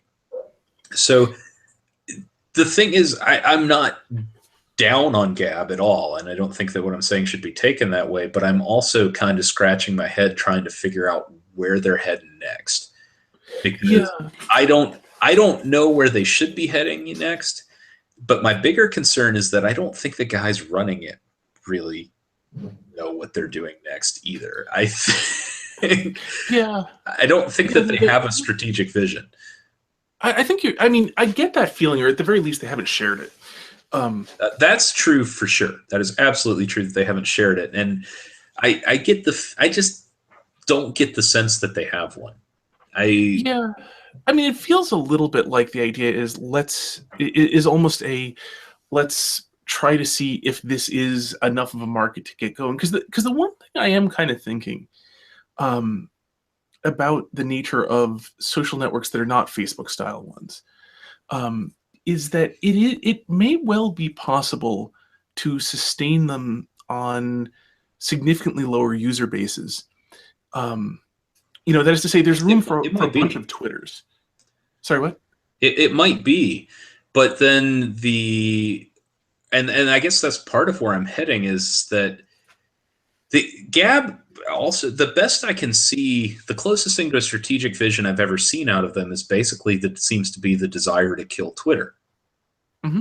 But they won't ever achieve that doing this. It's okay, if you want to kill Twitter, then this isn't this. You got to do something else. You got to bring in something, and I don't know what, but you got to do something else. This isn't going to do it.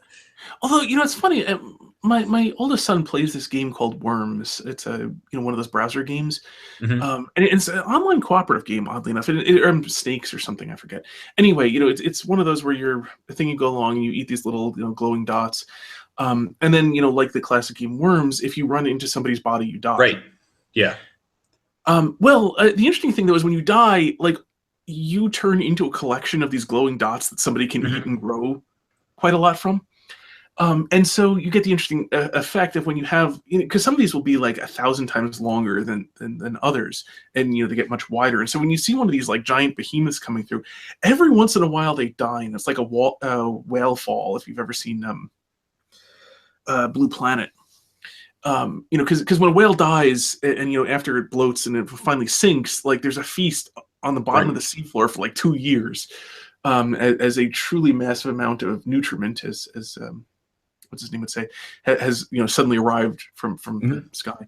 Same sort of thing, and I think Gab may well be hanging on for something like that. That is, if Twitter can manage to immolate itself, It may be. which it could Um, do. They have that power. it's possible again, and it may actually still happen that way. It could be, but hope is Because not a they don't strategy. have an economic model. Hope is not a strategy at the end of the day, and that is kind of that is, well, we'll wait for that. Yeah, And I I mean, don't know. opportunism can be though. Opportunism can be, and they definitely timed themselves well. They came on the scene at a good time when Twitter was going so haywire, and they were very well able to take advantage of that. Um, and Yeah, Twitter does seem to be hell bent on giving them more of those kinds of opportunities. So, it does. It does. I mean, it that's the really thing. does. They I mean, sometimes the key, as I'm sure you're aware from being a karateka, sometimes the key is just picking a good enemy. it is sometimes, and that may be enough for Gab. But what I'm saying is ultimately is that I don't know. I'm not convinced that it's not anymore, but I'm not convinced that it is enough either. Yeah. Um, Well, and the technical side is very. I mean, I do think they're making bad technical choices. I mean, I get why they're pursuing the apps. And they actually did bring on a developer recently, another developer. right. Um, so, I mean, I get why they're pursuing the apps, although Apple has basically said no. Um, Yeah, and I you know, don't think they're going to win that fight. I think at the end of the day, Apple's going to keep them off, and either Apple is going to keep them off, or they're going to have to finally cave on some of their um, free speech idealism, which is which is their soul, as near as I can tell. So it's like you lose or you lose on that. yeah. Well, I Um, think I saw Andrew Torba post something about time to switch to Android, well, folks. So that they may actually well be ties throwing in in the towel. that ties into what I think their appropriate strategy is in this case is to actually give up development of the iOS app, but just keep going on the PR front. Like, look what Apple's doing to us, and ride the PR wave of it while they're just giving up on actually doing it and go do something else.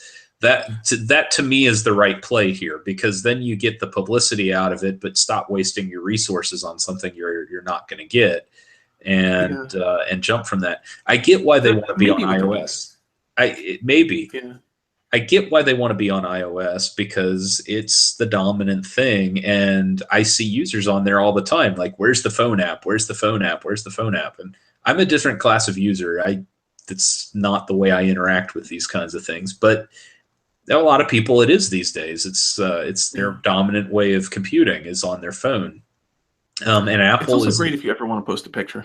Yeah, and Apple is clearly the dominant smartphone maker right now. It makes a lot of sense to be on there, but it's not clear even so that it's the right strategic play at the moment. Yeah, yeah, they may be abandoning that, and I do think the thing The thing we is, though, mentioned some of the web usage. they should have abandoned it 2 months ago.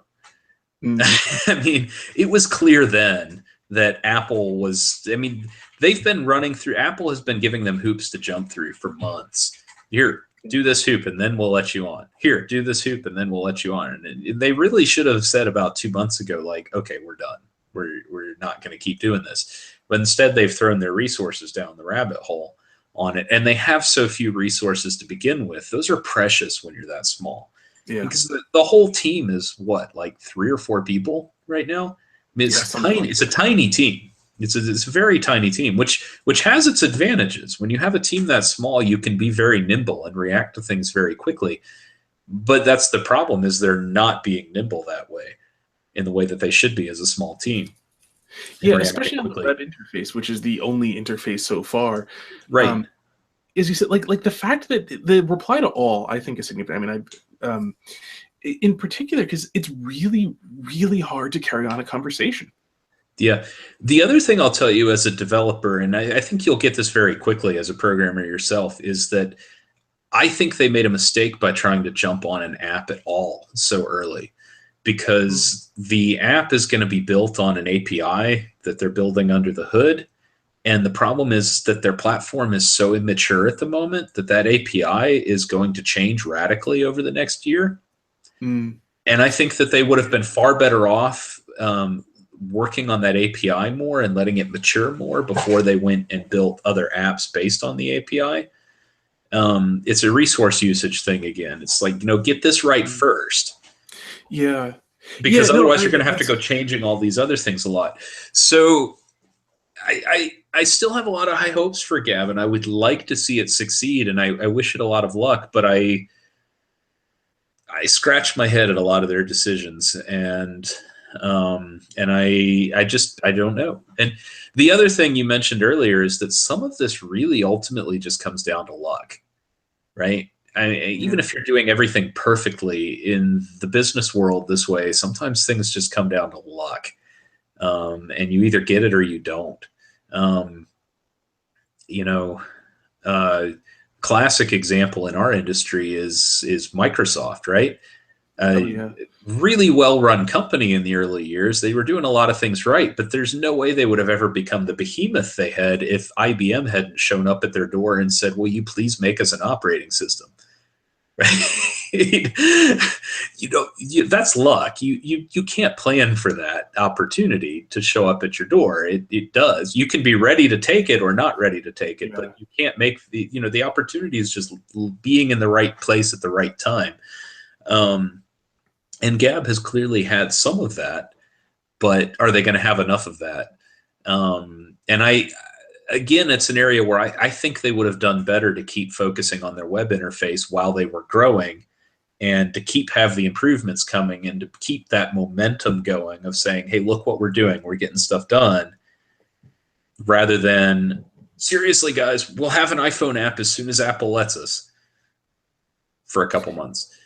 Yeah. So, I mean, they're interesting for being a programmer, but like a curious hybrid occurred to me. Like, you could also do a hybrid where you could do a write-only app, which would not be overly useful, but on the other hand, the ability to just fire off Gabs would not run in, because you could only write, you can't read, wouldn't run into any of the the censorship issues, because you can't. That would be an interesting play, especially if you took it on my earlier comment about the PR side of just, hey, we're going to play the PR for this for all we're worth while we're going to throw our resources down some other trail. Hey, look, we've released the gimpy version of our iPhone app, and it's gimpy because of Apple. Go complain to them. That would be interesting. In fact, the best thing to do would have been to have the view feed option, and to just have it come up with a big logo that's all censored and says, "This is censored because of Apple." Right? So it's right there in the app. Like, I want to go read this. No, you can't. Apple doesn't think you're grown up enough for it, right? You could go and have tons of fun with this, and really, you're already laughing enough. You think it's great, right? Yeah. Apple wouldn't let you do that in their app, I suspect, but Apple's notorious for micromanaging apps. And that's exactly my point, is that Apple is so notorious for micromanaging their apps that after the first or second or third hoop they're sending you to jump through, it's pretty obvious they just don't want your app, and they're going to keep finding a reason to deny it. And here's the thing. Apple's under no obligation to ever let anybody into their store ever. Right? Yeah. So if they don't want your app, it doesn't matter what reason they give you. If they don't want your app, they're just not going to take your app. And they don't want Gab. That's pretty clear at this point. They're just not going to take Gab. So you're not going to beat the 1,000-pound behemoth running around. Just don't even try anymore. Go fight another battle. You lost that one, kid. You know, yeah. And there's no shame in it, right? You got a team of like 4 guys trying to take on Apple. Come on, it's a $500 billion company. Yeah.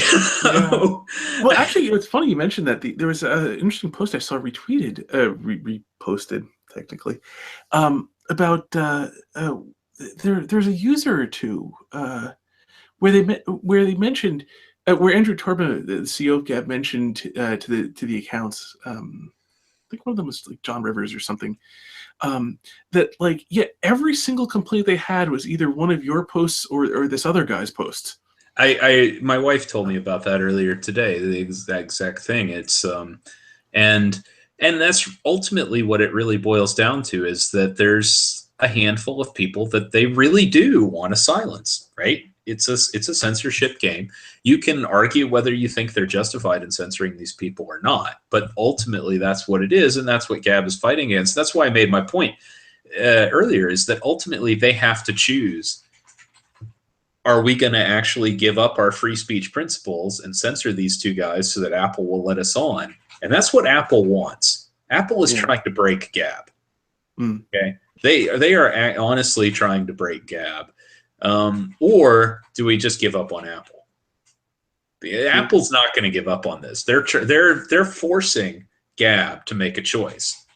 Okay, they are deliberately forcing Gab to choose between those 2 options, and the only way to win is not to play. Okay. There's surprisingly many things like that. Yeah, the only way to win is to not play. It's just time to go give up and move on to something else. Just give up Apple. You've lost the fight, and go on. Because if they give up if they give up and censor these guys, then they're done. Okay? Yeah. 5 years from now, if they're really established, maybe they can get away with that. But at this stage of the game, it is their killer app. It's all they have. If they give that up, they're done. Their entire user base is like, well, okay, we're done with you. So, and that's why Apple wants to do it. They want to kill it now, right? Yeah. And they, Apple is definitely one of the ones that's there's good reason to suspect that they're playing games in the manipulation arena like this too. And it wouldn't choosing sides, and they've chosen a side, and their side is not Gab.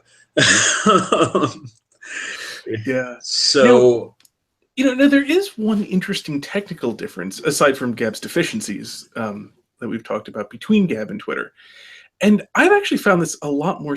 I found it the character limit, which I've actually found very significant. That I found that I have a lot of trouble getting people to engage me on Gab. Can be a problem. Well, which is a problem, because I mean, what's the point in talking to people who don't answer you? But right. That being said, when I have found that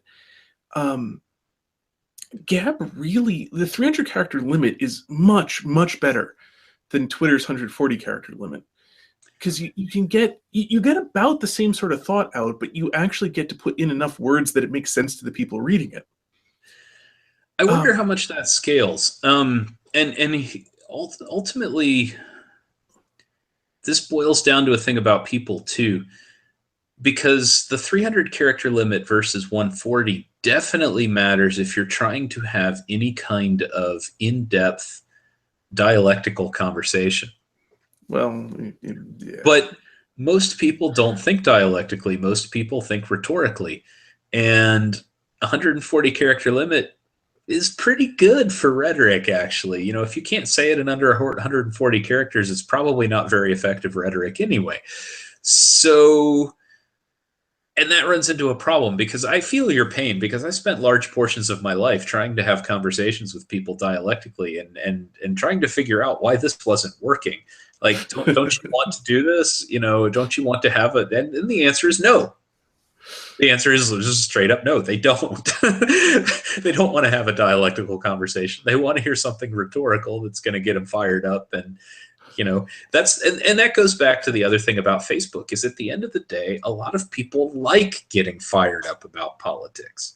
Okay. Mm. They like getting angry at reading their friend's feed that pisses them off, that has something horrible in it, or they like pissing off their friends by saying these things. Okay. People like it. They say they don't like it. They will tell you all day long they don't like it, and secretly they love it. Right? It's just tons of fun, right? Why do we call it, why do we watch shows and we call them drama? Right?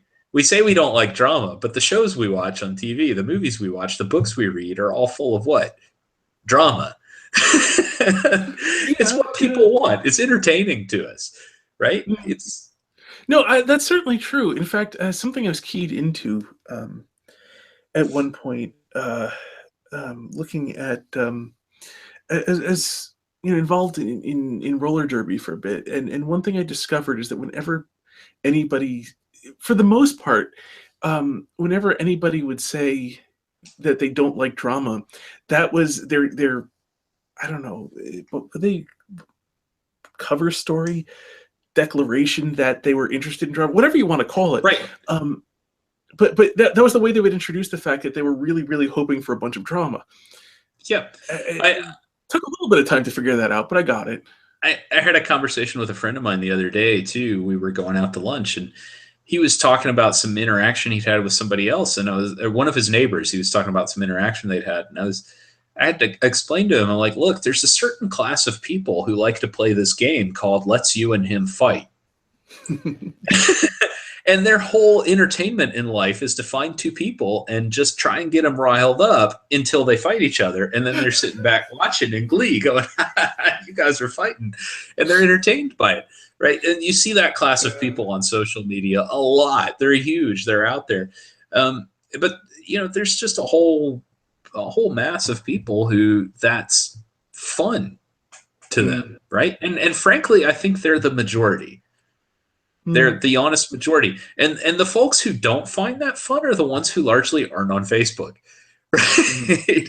They're off. They're like, I don't find that fun, so I'm not on there. The ones who are still on Facebook are largely the ones who are saying, oh, I don't find that fun. But yeah, secretly they kind of do. It's an interesting point. It's something of course, this is also something that gets to, like there are many Twitters in a sense, and I've sort of glimpsed a few of them. Right. There's celebrity picture Twitter. Celebrities who have several million followers and post pictures of whatever on earth it is they post at parties. I suppose I haven't seen enough to know. I'm not expecting you to either. The only time I see celebrities is on in the checkout line at the grocery store, and I just have this kind of morbid fascination because I'm one of those people who actually has a memory, and so it's kind of interesting to watch from week to week and month to month the different things they're saying about people, right?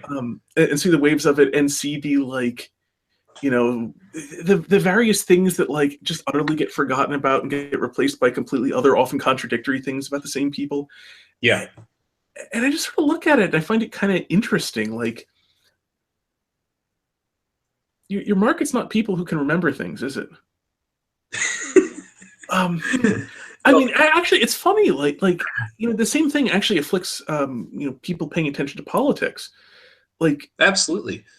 Having a memory is just horrendously detrimental to enjoying politics. I find it the other way. I find that having a memory actually makes it 10 times more entertaining. But well, in a satirical sense, yes. But I mean, if you have a memory, you can't get involved in that primary sense of, my God, the world's about to end, and this thing that this person said is the worst thing ever. And because after 15 straight false alarms, if you have a memory, you can't get all that riled up about the 16th Street false alarm. Maybe. Except, again, a lot of the time what they're going for isn't the actual payoff of the world actually ended. So I had this thing where I had to have a discussion with my son the other day. He had my oldest son, he's 7. He had an ingrown toenail. And I had to go dig at it a little bit and trying to get it all out, and we're cleaning it up, because the alternative is to wait till it gets really bad and then take it to the doctor and let them, do all their stuff. And we explained to him what would happen. If we have to go to the doctor, they're going to have to give you a shot in your toe, which hurts like hell. And then they're going to, cut away the toenail and probably have to dig in there under your skin a little bit, and then you're going to be hurting again for a few days while the whole thing heals, right? So like, okay, so you're going to do this. You have to let me dig at it instead if you don't want to go through this process. Of course, he's 7, so he's terrified of me digging at his toe, right? Yeah. And then I finally get in there to do it, and we're going through it, and we're like, that's not that bad, is it? It's like, oh, okay, no, it's not that bad. And I have a discussion with him afterward. The fear of this was worse than the actual thing, right? This is a lesson I had to learn in life the hard way. I had a lot of issues with anxiety as a kid, fearfulness and everything. And eventually in my teenage years, I finally did learn this lesson. Like, very often the fear is far worse than the actual event. So it's just relax and get through it, and it's okay. On the flip side, okay, I'm getting to my point now. In the political arena, it's not the end of the world that is actually the thing. It's not the product they're selling, right? It's the fear of the end of the world is the emotional high that they're selling. Okay. So the actual, you and I we feel like, why would you want to live a life in fear of the end of the world? Right? I don't want to live that way. I've got too much to do.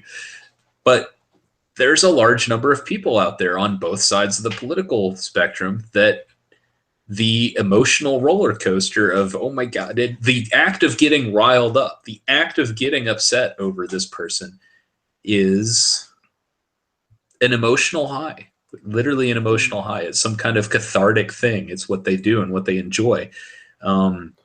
I think there's also, especially when it comes to politics, because politics and reporting thereof has a tremendous amount of, like, the world's about to end. And yeah, there's a fascinating topic I won't get into about the self-selective pressures of idiots who don't understand metaphorical speech do really well in this, because they have just a trove of and also people who have an amazing, unshakable belief in their mind reading ability can spin gold out of straw. Take any utterance made by a person, you can turn it into how they plan to destroy the world. So there's an interesting self-selective pressure, because the people who are no good at understanding other people do much better at this than people who actually have sense and can understand. But anyway, that part aside, I think when it comes to the selling the emotional high of the world's going to end, there's a fair amount of it's not just the emotional high, the experience of the strong emotion, but there's also a lot of displacement, because human beings, being fallen creatures, who are out of their proper relationship with God, know on some intuitive level that things are really screwed up. Right. But when they don't have the correct explanation, they need some explanation. Some explanation that is intuitive starts to, gives you the sense that you have some control over it, because you know what actually is wrong. So, when you pick that it is, on whatever side, whether it's Donald Trump or Nancy Pelosi or whomever, that is the main cause of why the world is terrible and about to end, and this then explains your feeling that all is not right in the world. It gives you a sense of not power, but at least of control, because you know what the enemy is. And so, like you see that from games, like being in the dark where you can't locate where the enemy is coming from is much, much worse than if you can at least, back yourself into a corner and know where they're going to come from. So I think there's a fair amount of that sort of displacing one's internal sense that the world is fallen and not correct onto something specific, so you can then at least know which way to look. There's certainly some validity to that. I'm going to stand by my own assertion on this a little bit, though. And part of it is because, okay, we both have acknowledged we don't watch TV news anymore. And the reason we don't watch TV news is because years ago we saw through it and we see it for what it actually is, which is it's not news anymore. It's entertainment. Also, we're under 60. And it's packaged entertainment that is meant to be entertainment. And it has been, at the very least, ever since the O.J. Simpson trial. Okay? At the very least. At the very least, possibly before that. But it's not, the purpose of the news is not news anymore. And this is largely true online too. Okay. The purpose is not news to provide you information. If it ever was, The purpose is entertainment. And this isn't just an observation of it's become entertainment. That's actually its purpose at the moment. Like the people at the business level who run the show are well aware that that's what it is. It's not something it's devolved into. It's something that they want it to be because it makes them more money when it's entertainment like that. So they really are trying to ride the dramatic high the same way that you would do if you're writing a novel or directing a movie. They want you to feel the same emotion. You need to have a bad guy. Okay, this ties into what you were saying here. You need to have a bad guy. There's always higher stakes. And the fact that it can be defeated. Okay, there's always higher stakes. There's always it's always the end of the world, right? How many superhero movies have you gone to lately where the stakes were, my car won't start and I'm going to be late for work? Right? Yeah. No, the stakes are the world's going to end if you don't do this. The world's always ending. That's the drama we like to watch, right? And you watched Futurama back when? I've watched it here and there. I haven't watched a ton of it, but I'm familiar with the show. One of the best episodes was the Globetrotter episode, when the Globetrotters arrived from the Globetrotter planet to challenge Earth to a basketball game, and somebody asked, what are the stakes? And they're like, well, you'll lose, and we'll make fun of you. So it was a beautiful subversion of that. It was a great episode for other reasons, but it was a beautiful subversion of exactly what you're talking about, which is a joke precisely because what you're saying is true in the main. And I think some of the films I've watched lately have been more enjoyable because they've gone small on the stage. Well, a lot of people praised Firefly for that. Yeah. But in general, Michael Bay, right? We love to make fun of his movies. Everybody loves to make fun of his movies, and yet they make a ton of money. Why do they make a ton of money? Because he's hitting those things. It's always the end of the world. They're always coming. You're always down to the last minute before you do it. It's the stakes of drama, and the biggest explosions. And the biggest explosions. And they're playing this on the nightly news. Okay, both sides. Fox News is doing it just as bad as the other guys too, right? They're both doing it in both directions. They want to get you riled up because you want to be riled up. Because then you get the emotional high and the chemical satisfaction of your body going through its hormonal stages that do this for you. You feel good afterwards. You've been thoroughly entertained, and you're enjoying their entertainment product. It's what they're selling. It is what they're selling the same way that a soap opera on TV sells it, or the same way that these blockbuster movies do. One of the reasons they're struggling so much lately is because they're not as good at it as these competing products anymore. Well, it's interesting. Like the Jon Stewart approach, in which they explicitly hybridize. And hence the tagline to the Daily Show, at least what they used to have. Where more people get their news than probably should. Yeah. But by explicitly hybridizing news with entertainment, they were able to, by not having to maintain any sort of pretense, they're able to put in more of the entertaining side. And I think do exactly that of really compete. But that being said, there's something very interesting in what you're saying, because I'm not disagreeing with you and I'm not disbelieving you. But there is an element in which I'm not completely sold. Mm-hmm. And that is that when I watch people who watch the news, they always seem essentially miserable.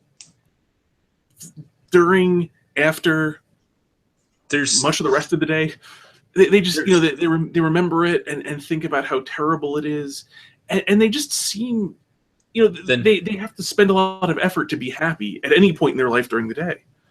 Then here's the thing that you're missing, and this is a real life, absolutely real life phenomenon. I know a ton of people who fit this description. They're only happy when they're miserable. Go watch them. I've known a lot of people who literally can't be happy, right? And they go through their life, and the only thing that makes them feel good is when they're not happy, when they have something to complain about, when they have something to feel bad about. Because And there's alternate things. There's a number of things that feed into that, but one of the more common ones is because doing anything else means work. You know, it means if I want to actually, because here's what I see commonly. I've known a number of people like this. They have their lives are a mess. Okay, now all of our lives are kind of a mess. I mean, you have 3 kids. I know your life's a mess, right? I know this because I have kids of my own, and your life is a mess when you have kids, even if you're doing everything else perfectly, because kids do this to you, right? So everybody's life is a mess, but their lives are particular messes. And their lives are usually particular messes in some way that's ultimately really their fault. Or even if it's not their fault, it's like they could fix it. But acknowledging that means they have to get off their butts and fix it. So it's easier to just be unhappy. And if they can find something else to blame it on, then it's easier and go through. I know one particular person who I will absolutely not name, but I know one particular person that literally I can describe her entire life as I will make the decision of whatever is easiest right now. Every decision in her entire life, right? Which obviously has some really bad consequences. Okay. Like, I mean, it leads you to things that are much, much worse than they would be. If I just take a little bit of pain right now, I can save a whole ton of pain later. Yes. But I'm convinced she's physically incapable of doing this. Like, she can't actually do it. She can't actually make that decision. And so she spends her life instead looking for basically looking for what else can I blame for why my life is this terrible. Interesting. And so she's only really happy when she has something good to gripe about. Like, oh, I found this is why my life is so terrible. And now I'm happy because I understand this, even though I'm miserable and everything else. It is what it's a surprising thing that a lot of people do, and it's very damaging, but it's true. I mean, watch people and look for it. I guarantee you'll see it. Once you start looking for it, you will see the person who's only happy when they're unhappy. And they will do things to stay in that unhappy state purposefully because it's the only time they're actually happy. It's broken and it's weird, but it's a surprisingly large number of people. And they do this. They will watch these things so that they can get themselves all worked up. And it's a release of sorts to go through it and go on. And I'll tell you why I know this. Why I'm absolutely certain this is what it is. This is not I think that's what's going on. I'm 100% certain this is what it actually is, because I used to be one of those people until I one day realized this about myself and said, that is not the person I want to be. And I made a conscious choice, like, I'm not doing this anymore. I'm going to get out of that. I was a kind of an emo teenager. And thank God I am a much happier person for having gotten out of that. But it has finally hit the point where it's like I could sit here, and accept that I'm being unhappy by my own choice so that I can continue to be unhappy and be happy about it. Or I could just go do it and fix the problem and be happy for real. and I've been there. I've been through this, so I am absolutely certain this is a real thing. Okay. And I can recognize it because I've been there, so I can see it in other people. And I don't think it's very common for people to ever actually come out of that once they're in it. But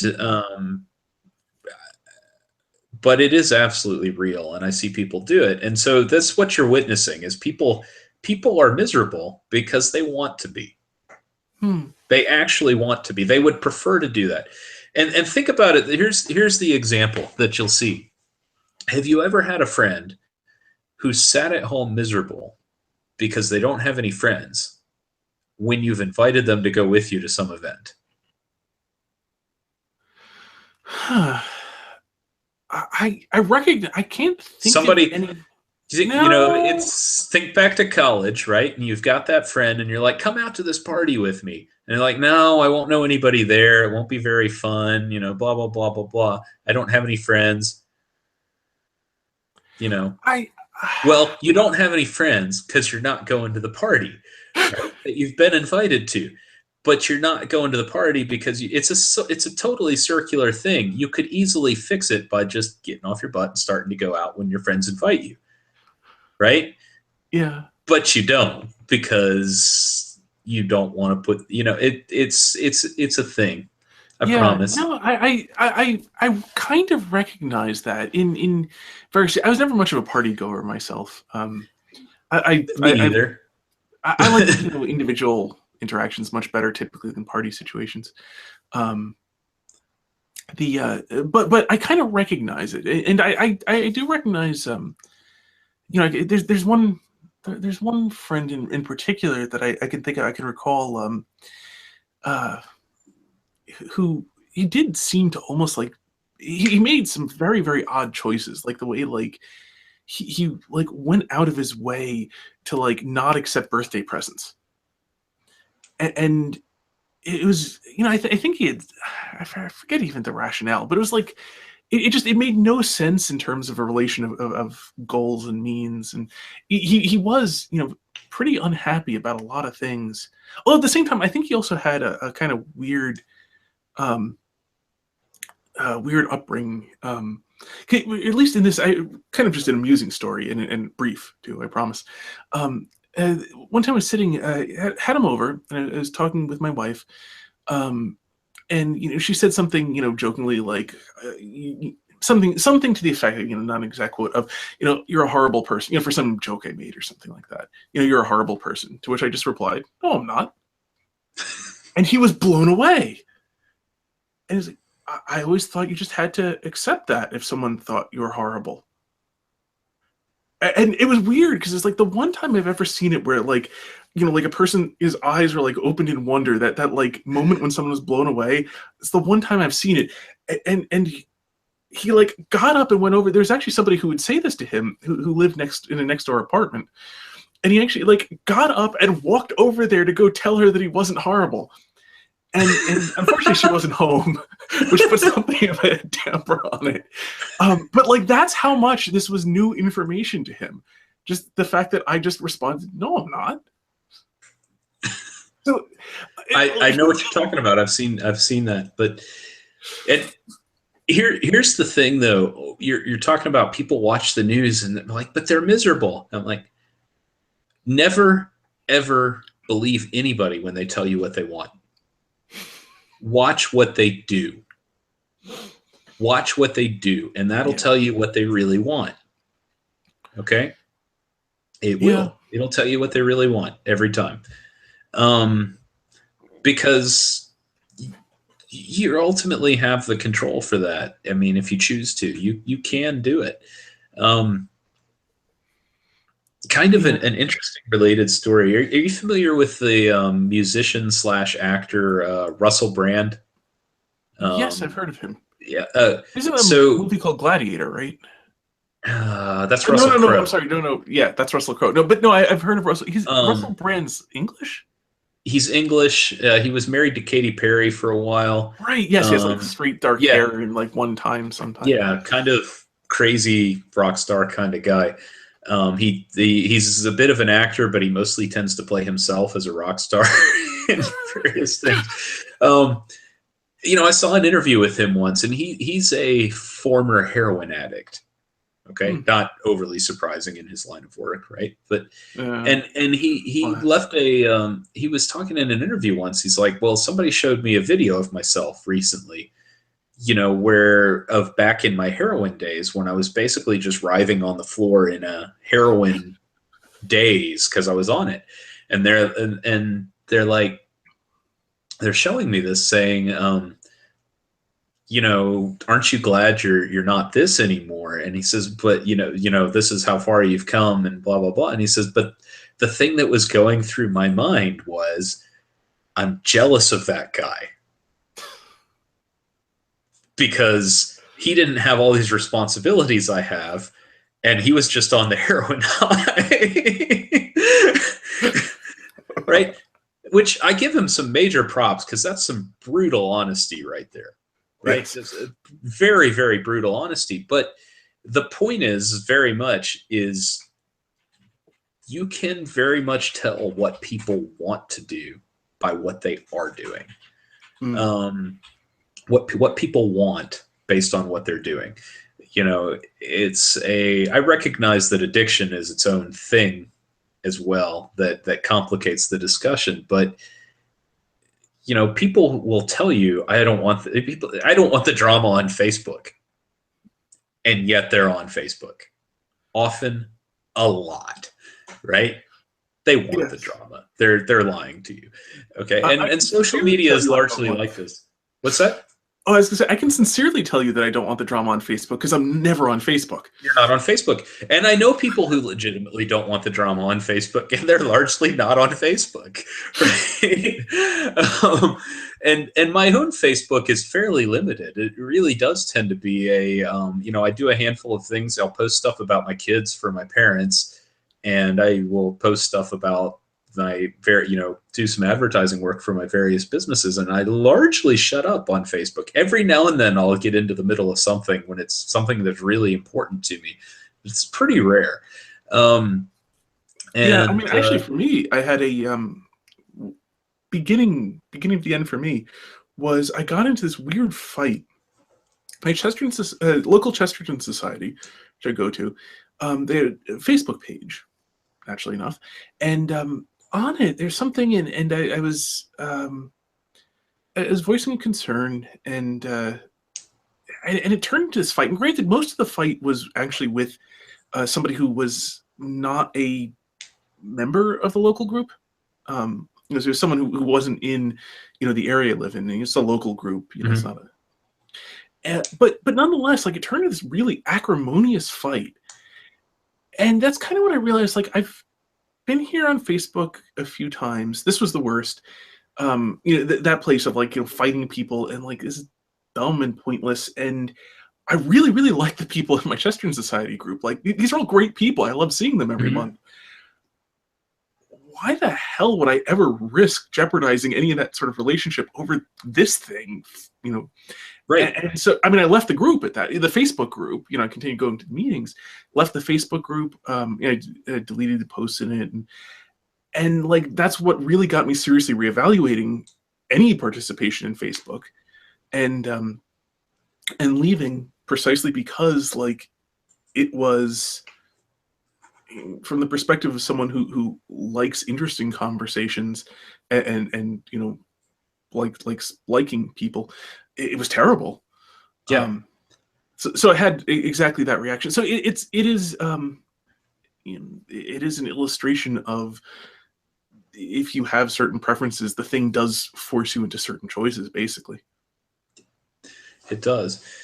And that kind of gets into the whole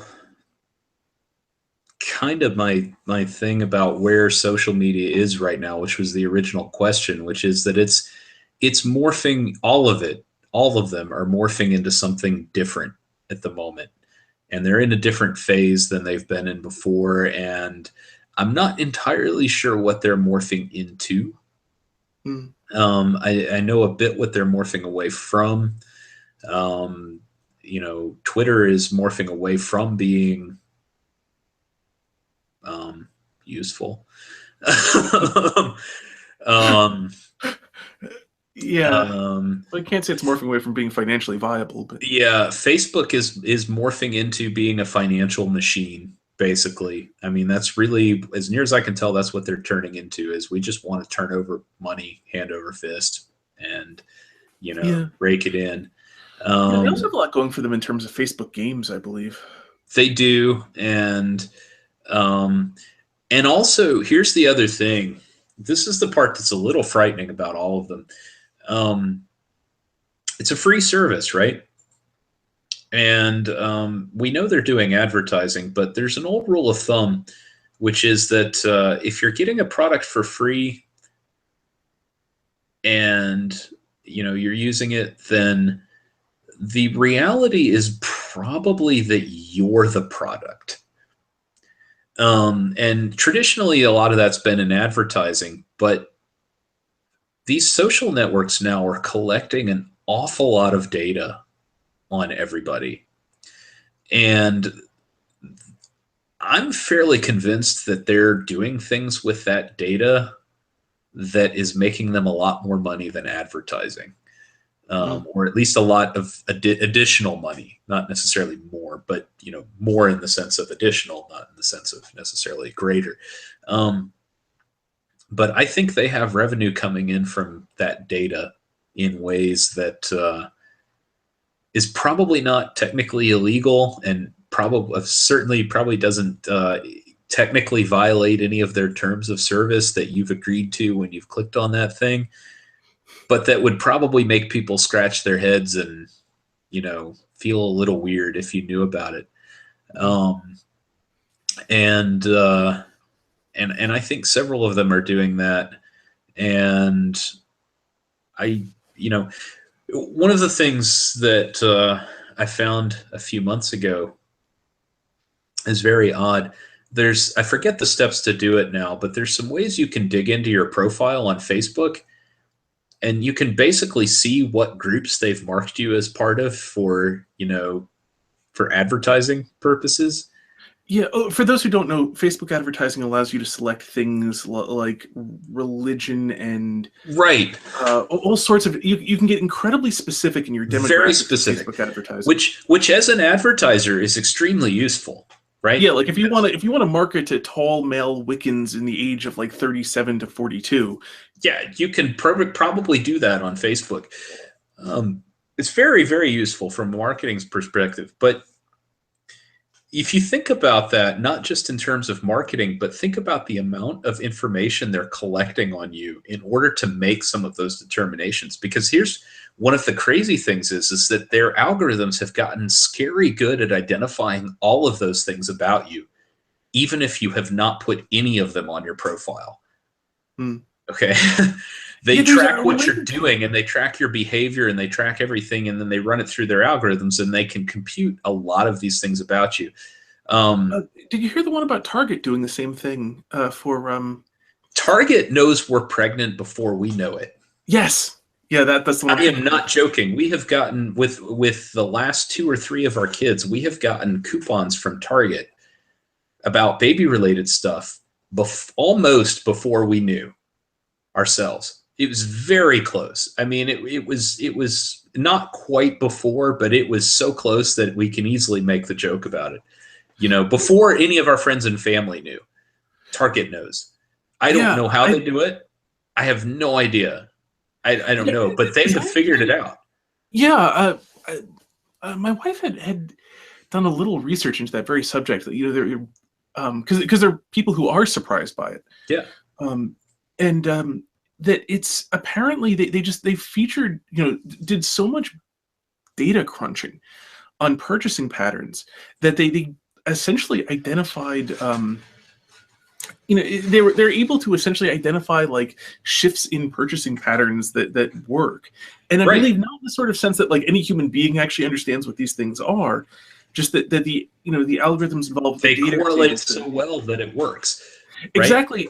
And apparently they ran into the problem. There were so many people they were surprising with this information, which is not always the sort of thing that should be public, but what shows up in a mailbox is, or at least public within the few people around who are the people who you don't necessarily want to know immediately. Imagine you're living with your boyfriend and he doesn't know yet, and all of a sudden Target informs him of it, right? Yes, this is very bad. Also things, people living with their parents, are another case. So stuff like that. So supposedly, at least, they worked on disguising the baby thing that they sent out, putting lots of other stuff and not a baby on the cover. At some point, supposedly they did that because they were running into so many people who were complaining at them that they were screwing up their lives.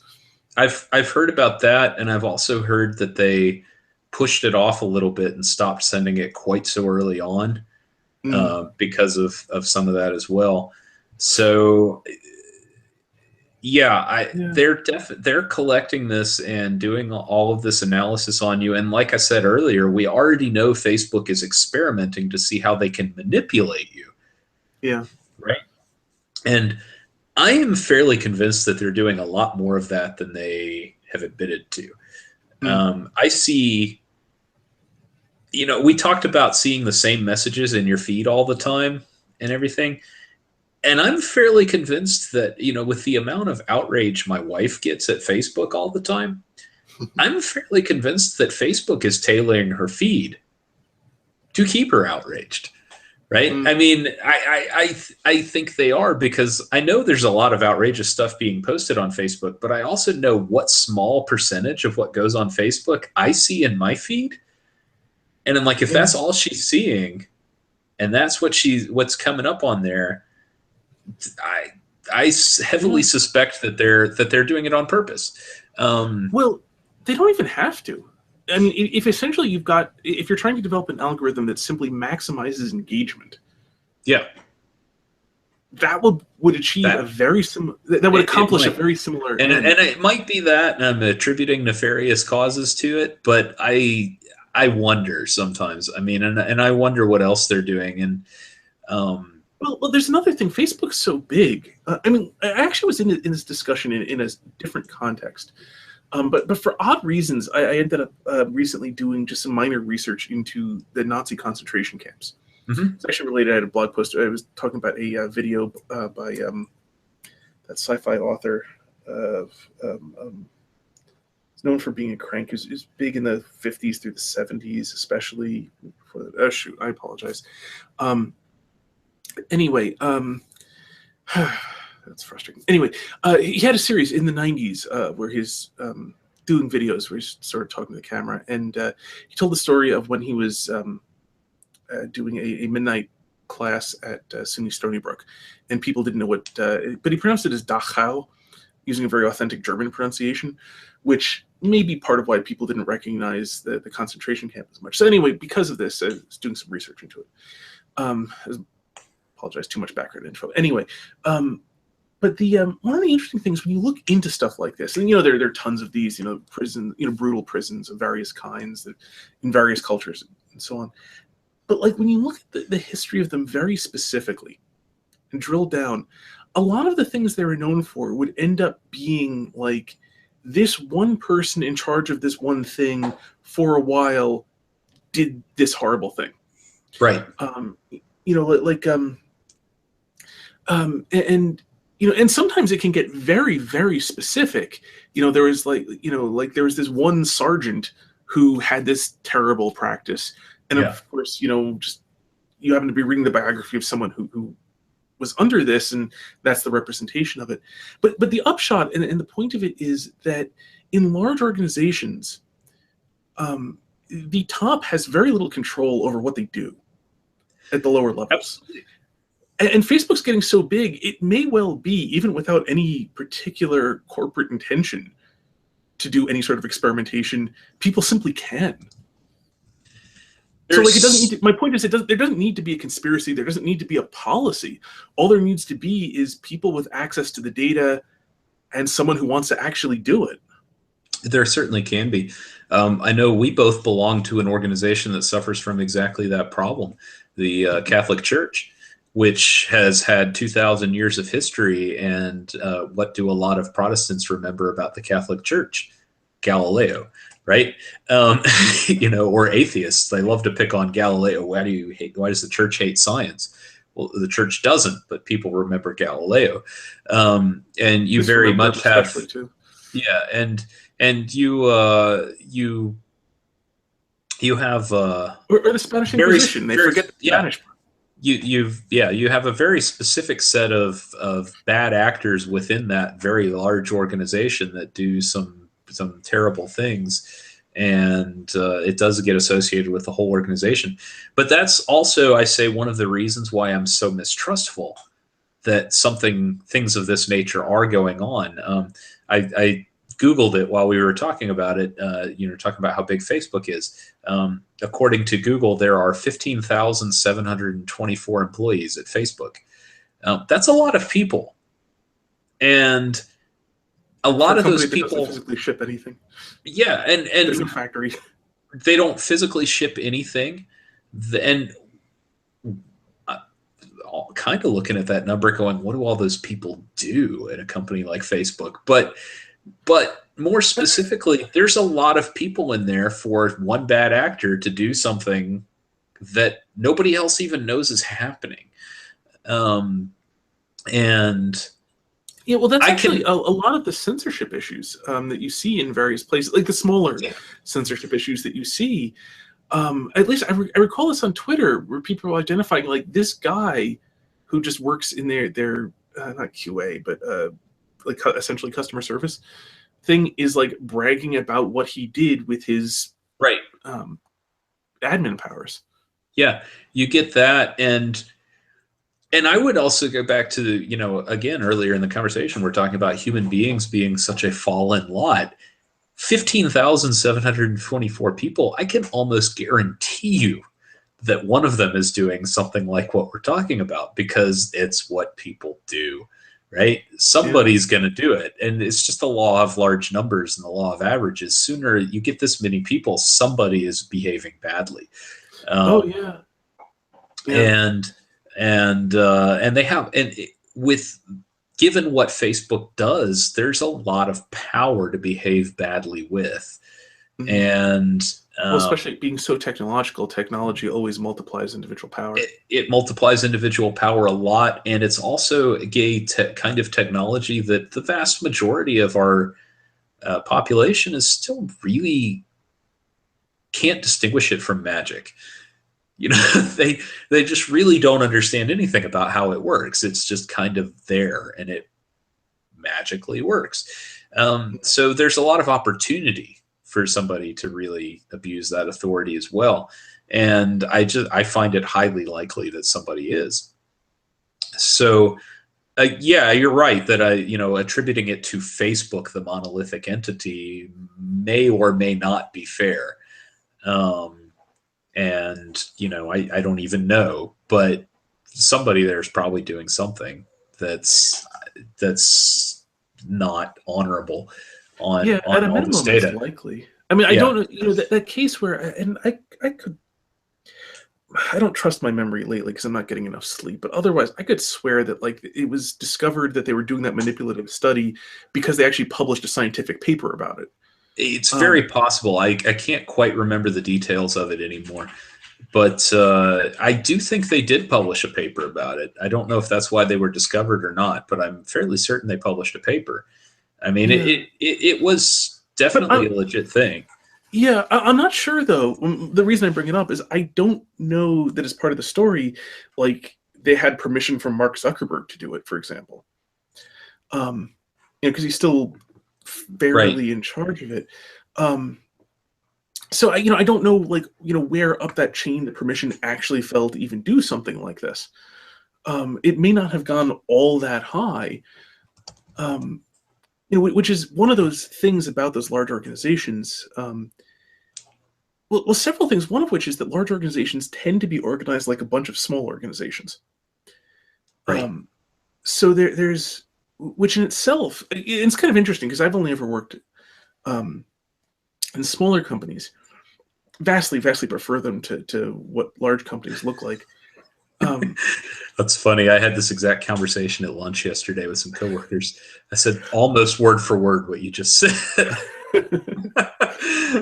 the but the upshot of which though is in large companies you have this weird thing where like there is no such thing as what it's like to work for that company, because like a person might in one division with one set of coworkers get along fabulously and get a lateral transfer, and then the thing becomes complete hell because of how they Right. do things differently and have different, so that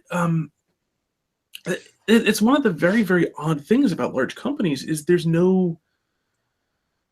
almost no sense in which they're monolithic. um and then there's that saying, I can't remember, I can't attribute it properly, but that one about um even was it even dictatorship must truck and huster, the sultan gets what compliance he can. Yeah. um some czar who said, I don't rule Russia, an army of clerks rules Russia. um it's whenever you have multiple people, power is inherently distributed because you can't be everywhere. You can't review Right. everybody's decisions. Yeah, so it gets very, very complex to have any sense of suppose there is something, there may well be something nefarious on some level going on in Facebook. It may be fairly high up. It's possible it's something lots of people don't even know about working at Facebook. Mm-hmm. It's possible that it could be a few bad apples. It's possible that there could be a bad branch. So many things are possible. There's no way of even knowing, because that's the other thing about the big data approach. We've a lot of computing things have moved past the point where any human being knows what the heck the computers are doing. Right. So on the flip side, what's interesting, or interesting / scary about that, but a curious phenomenon is it becomes possible that no human being meant anything wrong. But in the same way you get the a lot of times when you have people doing bad things at the low level, you'll get people who put really perverse incentives on them. Mm-hmm. And then those perverse incentives married to some people who are not very morally upright can produce some very bad results. Well, the same thing can apply to machines where you don't understand how they're working. When you ask them to optimize something and you don't know how they're optimizing it, if you're not careful about what you're asking them to optimize, you may be putting perverse incentives on something that has no conscience whatever. Absolutely. Very much could be the case. And I'm fairly certain that some combination of all of this is happening. I mean, you watch what Facebook is doing, and it's definitely turning into something that is a bit of a destructive force, and it's definitely having bad effects. Mm. It is hard to say what's going on. There are other cases, and this is getting out of social media slightly, but there are some other cases going on recently. Like I saw a few good articles in probably August timeframe about Google search results related to election term topics. And I'm a programmer, but I'm not generally a search programmer. But I have just enough knowledge about what they've done to kind of have a clue about how the algorithms work. And reading through some of their posts about what they were getting in various cases, it definitely left me pretty suspicious that something was going on that was not really emergent behavior from the machine. That was actually, somebody somewhere actually really wanted to manipulate search results, on purpose. Google has completely denied that. I will make sure that is fundamentally clear. They've been absolutely like, no, we don't interfere with search results at all, ever. It's all algorithmic. But I'm not convinced. And I'd have to track down some of the links again. But just looking at the results from some of these, it's like you'd have to show me a pretty strange algorithm that would produce these results when you compare them with other results you're getting with similar search terms. Yeah. The interesting thing about the bad actor thing, the nature of technology, and I think this is something you'll see as that you're quite familiar with as a programmer too, is that the thing is, it is virtually impossible to not completely trust your programmers. Right. There are various things that people do sometimes to try to not do it, and in some extreme cases, if all somebody's doing is producing a filter for how to put a crown of flowers on somebody's head in a picture, then yeah, you can segment that off enough that they can't influence some completely unrelated thing. So power is not unlimited. But that being said, within any domain, when you're having somebody write code, anything that their code touches, you basically do have to trust them on. Because if you're not, you're essentially just not having them be a programmer. You're having someone else, at the very least, you're doing something like having one person program it and having a second person do nothing but read what the first person did. And, if you're NASA, you can afford that. And pretty much no one Nobody else else can. really can. Yeah. And even in the Army, we don't really develop code that way. I mean, it's just that the money's not there. It costs way too much money to do that. You essentially double your cost, except it's really more than that when you do it that way, because it just takes so much overhead to do. Oh yeah, because there's for non-programmers, when you're reading somebody else's code, you then have to spend a lot of time asking them, well, why did you do it this way? And is this a mistake? Right.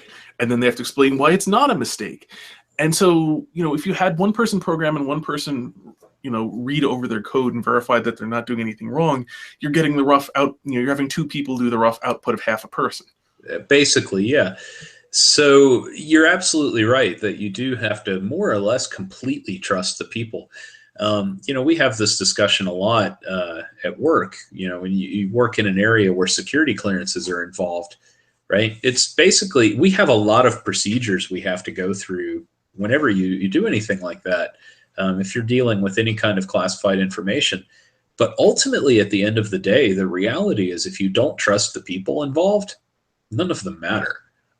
I mean, if the person involved is not actually trustworthy, then they'll violate the procedures all day long, or they'll do whatever they can do.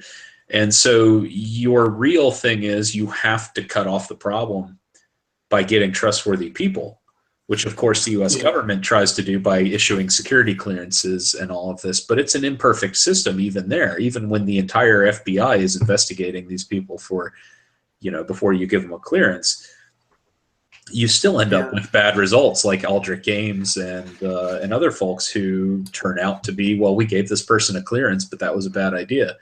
So you're absolutely right. You have to trust the programmers, and if one of them turns out to be non-trustworthy, you can get some really bad damage, for sure.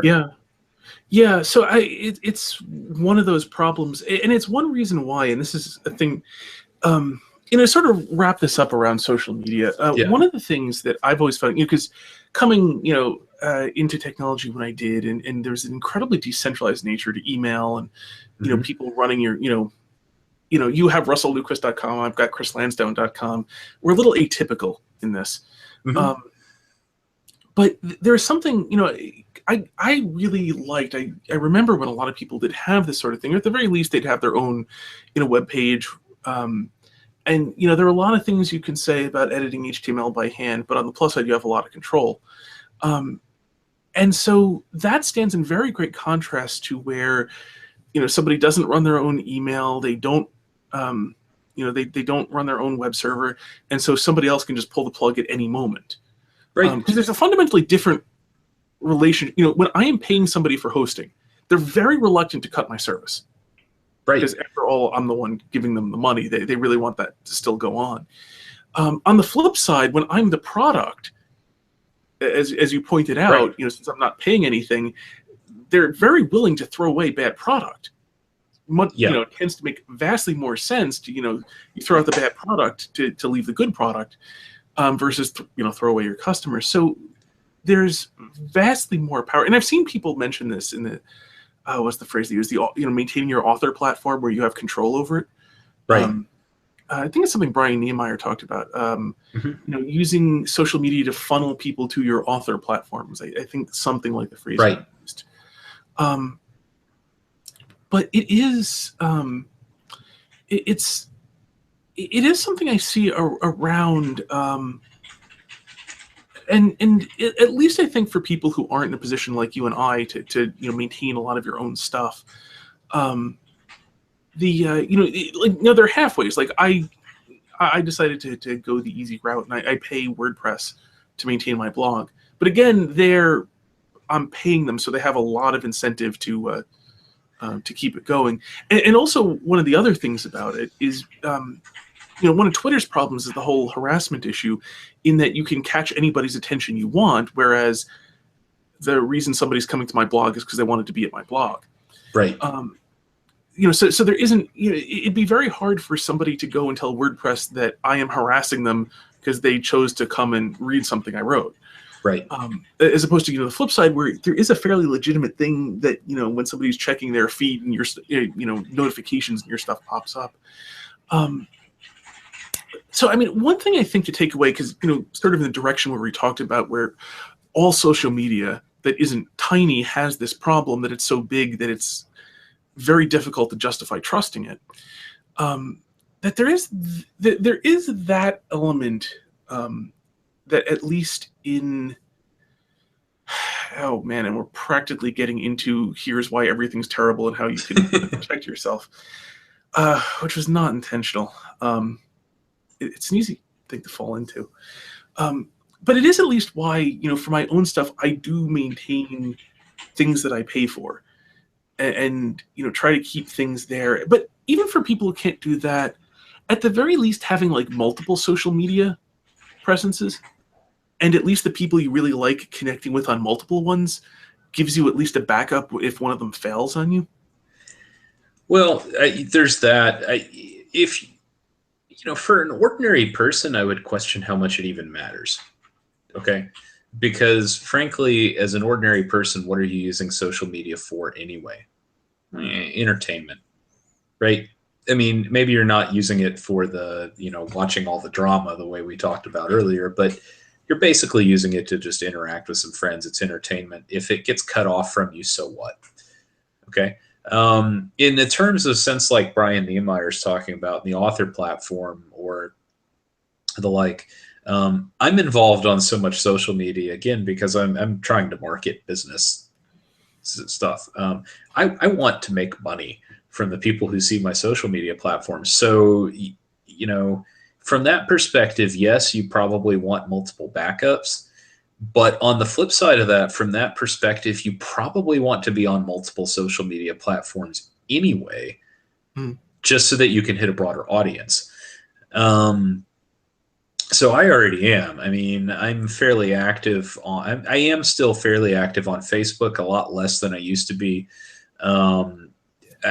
A lot less active on Twitter lately because it just doesn't seem to be worth a lot of effort lately. It's the return on it's been low, not even monetarily, but just the return of feedback, interaction. And similarly with Gab lately, the return on the return on investment in terms of interaction seems to be low there too.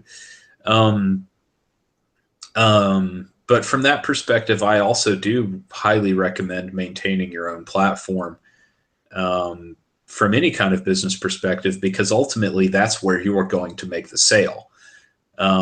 Writing is a little bit different because it might not be where you make the sale. Amazon probably is, because 74% of all books sold in America are sold through Amazon now. Wow. But for basically any other business you're involved in, your own site is where you're going to make the sale. So you definitely need to be looking at, and they talk about this is marketing 101. You have a sales funnel, they call it, where you basically you want to funnel everybody down to the final spot where you make a sale. And you start off with, places where you're gathering large numbers of people, and then maybe half of them make the jump to the next step in the funnel, and then half, and so on. And ultimately you get down to the people who actually buy something. And that last part where you're actually selling something, in most businesses, you really want to be in control of, because that's your business ultimately. Right. So, what he's saying is fantastic advice. It's really good advice, but it's good advice even if these platforms aren't being abusive of power, because really, ultimately, in a marketing sense, it's what you want to do is you want to funnel people down into your actual final sales area. That's true. Even in writing, you still kind of have that, because you can still funnel them down through your site, and then the last step is here's the link to Amazon to go buy my book. Now an interesting sort of side point to this, which isn't too far afield, but kind of something interesting, because we focused on the ones we use, right? But there are, for example, there's Instagram. Oh, there's a lot, yeah. yeah, people do something there. And there's Tumblr, where, as I understand it, Tumblr specializes in two things: teen angst and pornography, and apparently unrelated to each other. Okay, that makes more sense out of Tumblr than anything I've ever seen, because I don't know what Tumblr is. I mean, I've seen it, I've been on it, and I don't know what it's for. Well, I've had a friend. I have a friend who knows people who use it, and from what he said, they're like they're two very unrelated things, and one of them is the, like the you know the attack helicopter kin are the people making fun of them, but anyway, the people that the attack helicopter kin are making fun of. Mhm. Are one group, and then but there's also like a large number of pornographers because they're very friendly to porn, as long, essentially, like, as long as it's properly marked or something to that effect. But they're like one of the more friendly places, Right. which may be where they make most of their money from. Probably, because it's probably not angsty teens. Not likely. There's one thing. You ever read? You read about that Tumblr convention? No. By any chance? It made for funny reading.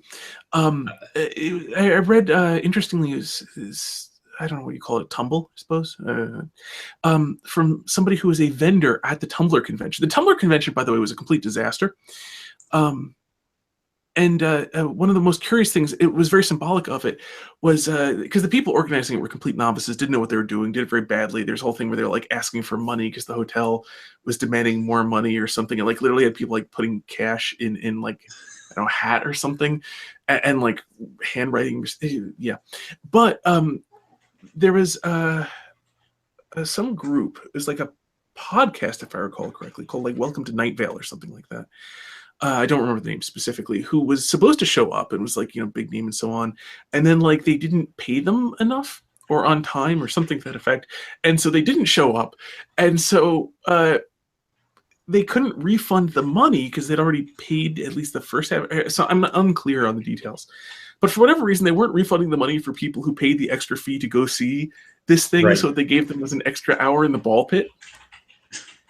But the ball pit was... it was like an inflatable wading pool with balls in it. It was like, that thing was like, 14 inches high or something to that effect. They didn't even fill it all the way with balls. It fit like 4 people at a time.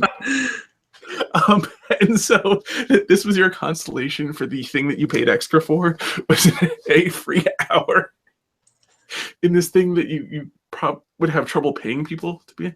Anyway, so that was fun. And there was actually a great thing. There was at least one sighting of a person cosplaying the Tumblr convention ball pit at some convention later on. I believe that. Yeah, there was some really funny stuff, but I read about someone who's a vendor there at the convention, because vendors go to all sorts of conventions, and they were running into this real problem that angsty teens don't have money. Yeah. And so there are a lot of people who, they don't. Got a lot of calls for angry parents saying you're making my child miserable, that you had this great merch that they couldn't buy because they don't have any money. And they're like, well, I'm not the one who raised my kid to not have enough money to pay for cool stuff. But yeah, so I apologize. It's very long. But yeah, the angsty teens are probably not the revenue source. I think you're 100% spot on there. Yeah, I don't really get Tumblr. I get Instagram. I don't use it, but I get it. I understand, okay, it's about pictures. Cool. Okay. I can get that. They're just heavily focused on that. Pinterest? Evidently, yeah, Pinterest. I don't use it because I'm male, but among the women of the world, it's hugely popular, and I get that. It's so I mean, there's an interesting thing, and this ties back into what we were saying, because we need to wrap up, I think. But but it ties into what you're saying about the forming like virtual tribes and so on. That you do see a lot of that, where like there's an entire world, which I'm sure very popular people in it, and things like the equivalent of celebrities and so on in these places that I've never heard of. Well, and trying to wrap it all up, that's part of what I was saying about Gab. Right? Like Facebook has its niche, Pinterest has its niche, Instagram has its niche. These social networks have all survived and thrived by knowing this is what we're going to do really well, and we're just going to focus on this, right? And we're going to do it. And then it makes sense, you know, and they've filled that niche very well, and so they've succeeded. Um, I don't know what Gab's niche is right now. You know, which of those slots does it fit and does it take? Or is it something completely different, which is fine because each one of those things was its own thing beforehand. And, you know, I will also say that several of them, like Instagram is a big one, and Pinterest even more. But Instagram, you know, I would have seen that and gone like, okay, well, that's great, but you can share pictures on Facebook too, right? But Yeah. and yet it's become a big thing. So, you know, the fact that I don't get it doesn't necessarily mean it won't happen. I'm just saying I don't. Pinterest is the one I really don't get because it's like somehow somebody's built an entire social network around your bookmark functionality in your web browser. I mean, Yeah, the one I don't get is how they existed in the face of modern copyright law. Yeah, that too. Yeah, I'm yeah, that one's kind of mystifying. And, you know, and there's a curious thing. You know, if you look broader than that, there are tons and tons and tons of message boards with their own communities.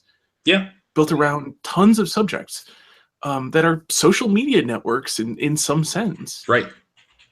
So often smaller, and you know, Google actually indexes those. So yeah, so it is I do this is one thing because you know I think a lot of people saw like you know the idea that like you know one thing will gobble up everything else because of network effects, but it does seem to be that there is a limit to network effects, or that network effects can even there a limit to the power of them, or something to that effect. There definitely could be. That's something I will admit I have not given a lot of thought to, although I have given a lot of thought to a comparable phenomenon. You know, if you take any economics class, they always talk about the economies of scale. But one of my own favorite things that I like to talk about is the diseconomies of scale. And you know, you don't hear a lot about that, but you definitely hit them when you start to get too big. I will leave it at that because that could easily become an entire conversation on its own. But but you know, that's a real. I'm absolutely convinced that's a real thing, and I think we see companies that face that problem quite a bit. And all the time. They deal with it in various different ways. For the benefit of anyone listening, a trivial example that doesn't need elaboration is if you're sourcing a byproduct from somebody else. It's real cheap until you've gotten big enough that you need extra beyond what they produce, in which case you have to actually pay for it originally, and then it gets a lot more expensive. The other example I like to use is actually management. Because the complexity of management scales geometrically with the number of people you have to manage. It's not linear growth at all. So you get to a certain number of people that you have to manage, and it just becomes unmanageable, frankly. Yeah. I mean, no matter what you're doing, you just can't manage that many people. And I think we have several companies that are at that size, but that, again, could be a whole discussion all on its own. Well, there's a lot to be argued that's any company above a relatively small number of people faces that. Yeah. So, but anyway, showing our small company, and there's the factor. The question is when does that diseconomy get so much that it counteracts the economies of scale as well? I mean, it's definitely a factor that a lot of companies deal with. The question is, you know, how many of them is that problem becomes so bad that the things they gain from growing don't actually balance it anymore, you know? Yeah. And in social networks, there's the interesting question, because I'm thinking of like in archery, I come up against Archery Talk a bunch. You know, Google searches lead me to Archery Talk, which is this large, thriving forum of tons of people who love to argue and tell each other that they're doing it wrong, and also, you know, tell each other that they're doing it right, and other things like that. Which is, you know, it's entirely its own thing, and you don't see that sort of thing in nearly the same way. Like they're, you know, at least to not nearly the same, you know, degree on like a Facebook or no, you know, definitely still have a thriving market in message boards that are very, very topic specific. I found several, a while ago when when I bought my Subaru WRX. There's whole message boards devoted to people who drive that car. Right? I had Yeah. no idea until somebody pulled me over in the parking lot who was also driving one. He's like, "Hey, you should check out the forums over here." Oh, okay. And it's a thing. So, but there's all kinds of them out there, and Yeah. you could definitely consider those social networks too. Uh, whether something like Gab will ultimately end up being something more at that end of the scale or something bigger is a question I can't answer right now. I mean, I look at where it is and the jury's out. Yeah. No, I mean, there are also some interesting things. I mean, Twitter received giant boosts from certain celebrities who'd show up. Yeah. And there is nothing stopping Gab. The same thing could happen to Gab. Sure. If Milo ever actually started using his account, I bet you that'd be a huge shot in the arm. It would probably be a huge shot in the arm. Yeah, definitely. It was a big thing when Mike Cernovich started using his account. He uses it fairly infrequently still, I think, but it definitely helped them. It would be bigger if Milo went and did it, no doubt. Yeah. So, I mean, But a lot of those things come under the great heading of things are very difficult to predict, especially the future. yep. So Yeah. So it's so wrapping up. It's been very interesting looking at this. Not just the specifics, but also the light they shed on human psychology and how human psychology interacts with these strange and often novel circumstances. So thank you very much. It's been a very interesting conversation. it was fun. It was good to be back. Cool. And for anyone listening, until next time, may you hit everything you aim at.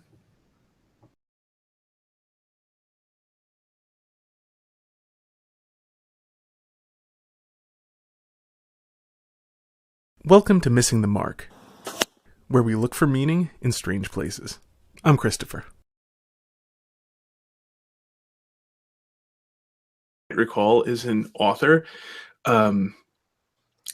Author. You run your own indie publishing house. You're a fourth dan black belt and run your own dojo.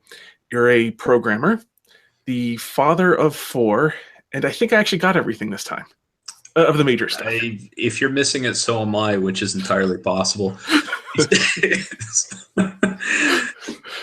So today we're going to talk about, and change the subject, social media, the different social media platforms and so on, because this arose out of a conversation for viewers. It arose out of a conversation where Russell was mentioning why he wasn't on Twitter for a while, and mentioned that Twitter seems to be dying. And I was asking what he meant by that, and it's a big enough subject we figured let's talk about it in a hangout.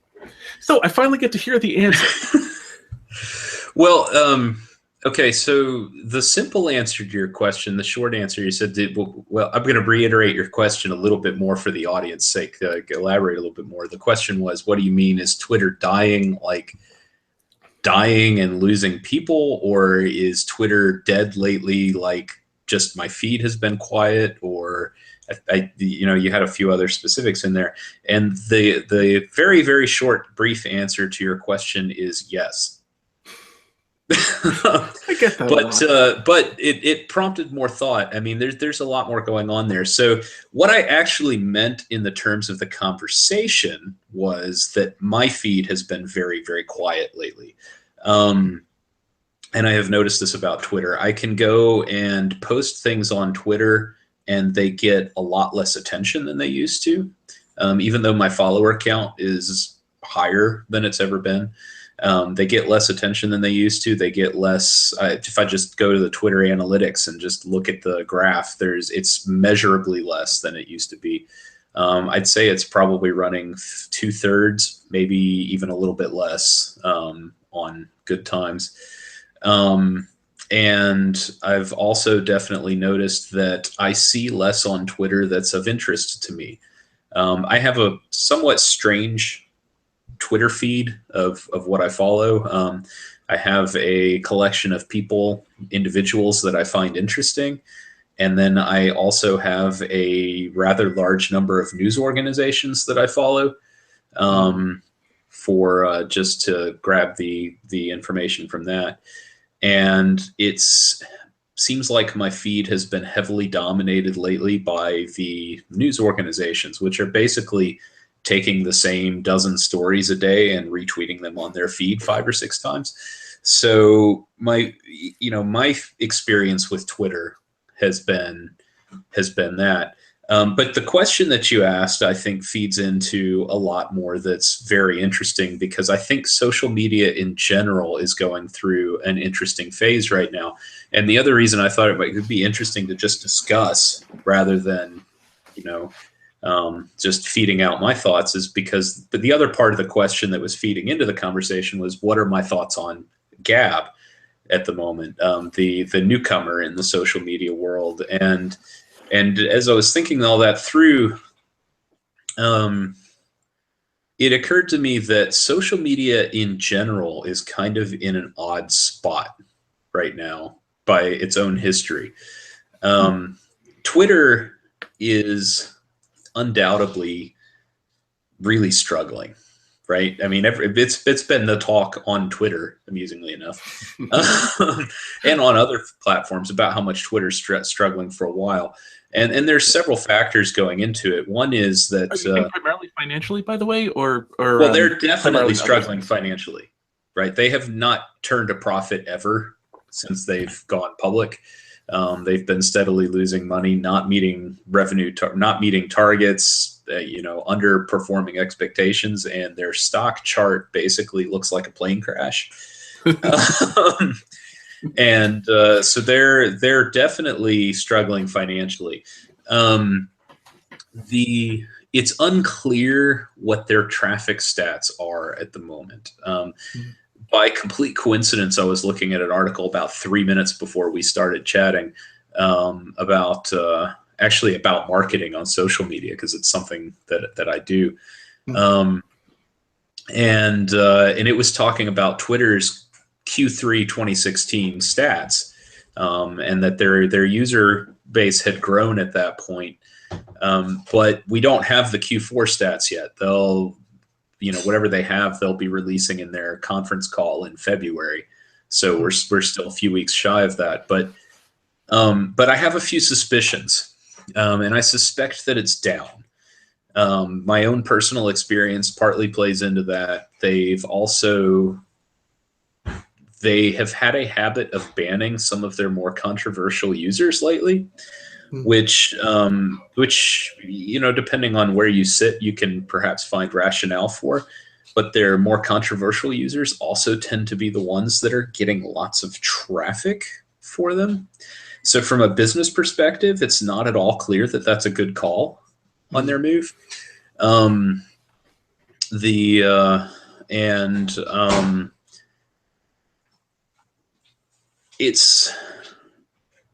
The other thing is that I have a very strong suspicion that Twitter traffic surged heavily over the summer as the presidential campaign got into full swing, and that as that has finished up and wrapped up, and I've witnessed some of this myself, is that the Twitter traffic just seemed to take a pretty hefty nosedive in late November after the election was over, and or more mid-November even, just bang, all of a sudden it's less interesting.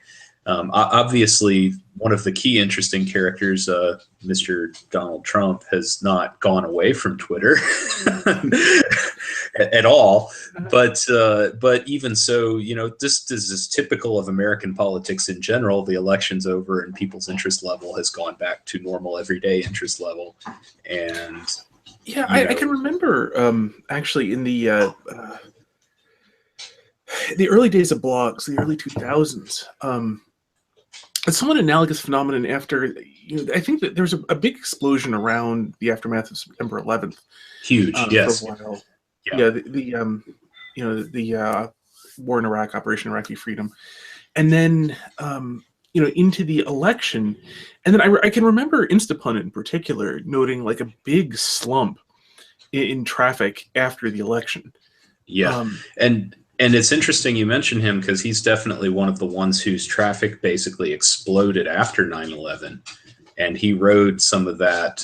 He rode that chart up on the rise, and I'm not at all surprised he had a bit of a slump afterwards because of that. And I kind of gather, although I don't have, I'm not like you gave data, and my memory is a little bit iffy on this, but I think that happened too after other elections. There may even be an element of, simple emotional exhaustion. It's peak for a while, and then people just need that's certainly been true of the political blogs, which the people who spend their time reading political blogs can easily be convinced themselves that that's the large portion of the blogs out there, very easily. It's actually there's tons of other blogs out there on other topics that never touch politics, and those probably don't see that trend. But social media, however, has the interesting property that it becomes very hard to escape, even when you try, because I do try, actually, to avoid politics. There are people I find interesting, especially during the election. On Twitter, there are people I would, I'd see something interesting, I think, person had something interesting to say here, but I would go and check their feed, and if there was too much political stuff, I often wouldn't, because I just find it too unsettling, and life's got enough stress as it is. So as somebody who tries to avoid politics, one thing I found is in social media, so many people who would not normally be particularly political become political during those seasons. They definitely do. And there's a number of things that happen in social media that are very interesting phenomena you could study all on their own, of how politics is filtered through social media. It's definitely shaping things, and I don't even think I'm saying anything original when I observe any of the following.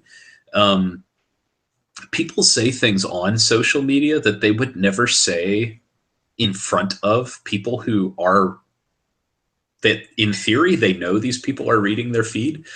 And you would never say that in front of those people, and yet they're reading your feed and you're saying it. I see an awful lot of people, family members saying things like, oh, if you're a member of this party, just unfriend me, and you're terrible, and blah blah blah blah blah. Both sides. I will not single out both sides. I've seen that all over the place. Yes. And just never stopping to think that probably half your feed fits into that category. Statistically, it's very likely it's close to half of your feed, and many of them are your family, right? Like people that you will show up later, and just it will never occur to you that say, all Republicans are bigots, or all Democrats are helplessly addicted to welfare. You say something like that, and it just doesn't occur to you that, like, your cousin or your nephew or aunt or whatever is reading this and is going to show up at family lunch next weekend and be like, "Why did you say this about me?" Yes. And they take it that way. And like I'm quite good at tuning this out. Like I see this on Facebook and I'm just like, I don't even care. You can say whatever. It doesn't bother me. My wife, on the other hand, is very not good at tuning that out. And she takes a lot of it very personally when she sees it. She's like, "You realize you're talking at me?" And she's getting very upset.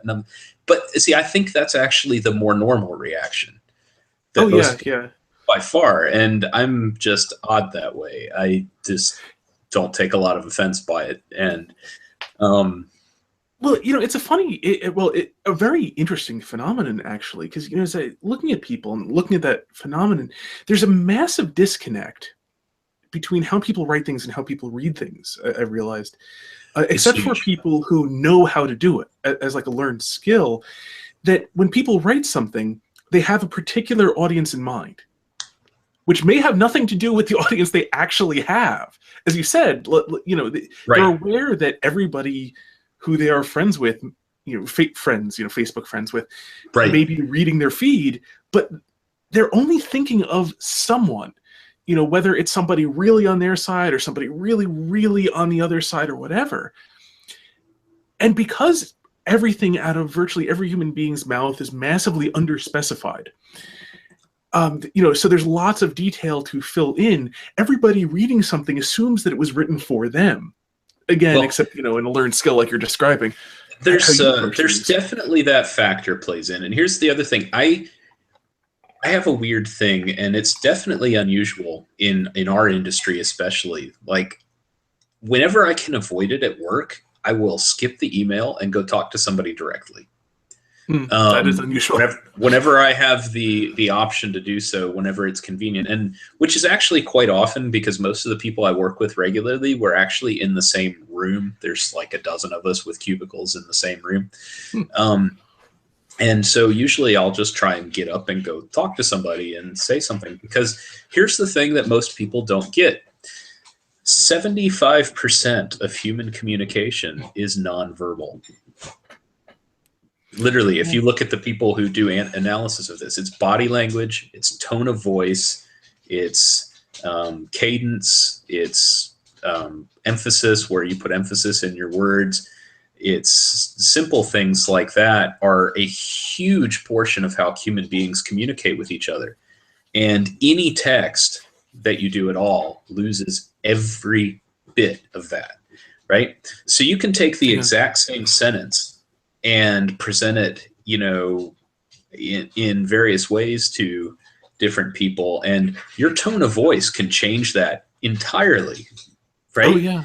Like you can you there's no, for instance, we have exclamation points, but we have no sarcasm mark in our punctuation, which is huge problem in our written language, right? Yes. Although some people actually use HTML style markup. I sometimes do it myself. That's becoming a thing in the last 10, 15 years or so. But there is, it is something that our language really, English at least, I don't know how other languages are, but especially American English really needs a sarcasm mark, because it's become such a huge part of the way we speak in the current culture. But it doesn't have it. So you can easily have something that you write that is meant to be sarcasm, and somebody sees it on the other end in the wrong frame of mind and takes it completely literally. Yes. And I have had a small handful of interactions at work where I have written something that I thought was very clear. And I've even gone back and reread some of them and be like, man, I really thought this was extremely clear. And as soon as somebody else reads it, somebody's blowing their top and losing something. And I've had a few the other direction too, where I've read something completely wrong and gone that way. And I've just found personally that I can avoid so much of that by just going to talk to somebody. Right. And because you just don't have that problem anywhere near as much in face-to-face communication, because all the other cues are there that people pick up on. Though I will say, having a very dry sense of humor, like I like British deadpan humor. That I've got one friend in particular who never picks up on. I can be talking about the most ridiculous things, well, there's this person who, and they like, chocolate ice cream, which means, of course, that they're wrong, and therefore bad. And he'll like think I actually mean this and start defending that people can have different tastes. And I've actually had to start saying, like, I started catching myself actually. Oh, that was a joke. It was a joke. So even there, but yes, no, that's sort of the exception. You can't perfectly avoid it. Like, anytime you have two human beings communicating, something will get lost. Right? It is the way we are. We are flawed beings. I bring it up as sort of an amusing exception that proves the proves the rule in that sense, because you're quite correct. I mean, writing email is a very learned skill. It is a very learned skill, and it's surprising how many very well-educated people are still horribly bad at it.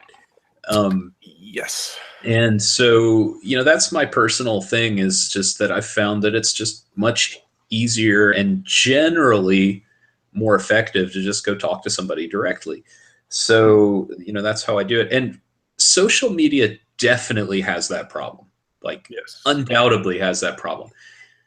But on the flip side, you have to look at a lot of the memes that get posted on social media, And, you know, quite a few of them, that is absolutely not their problem. Like, they are intentionally, it's like, there's no way to read that that's not insulting, right? Yeah. But No, again, that's but you're very also true. correct that they're not really, you know, they're not really intended sometimes they're not really intended for your opponents, political opponents, to be reading them. They are really kind of intended for your echo chamber to be reading them and coming in and agreeing with you on all of that. But sometimes Yeah. they're very deliberately meant to just fire up your political opponents too, and go Oh, with that. sure. So you do Yeah. have a handful of that, and I know, and I won't name them because they are actually people I like. But there are several friends and family members I have who post rather a lot of political stuff that is rather pointedly, blatantly offensive.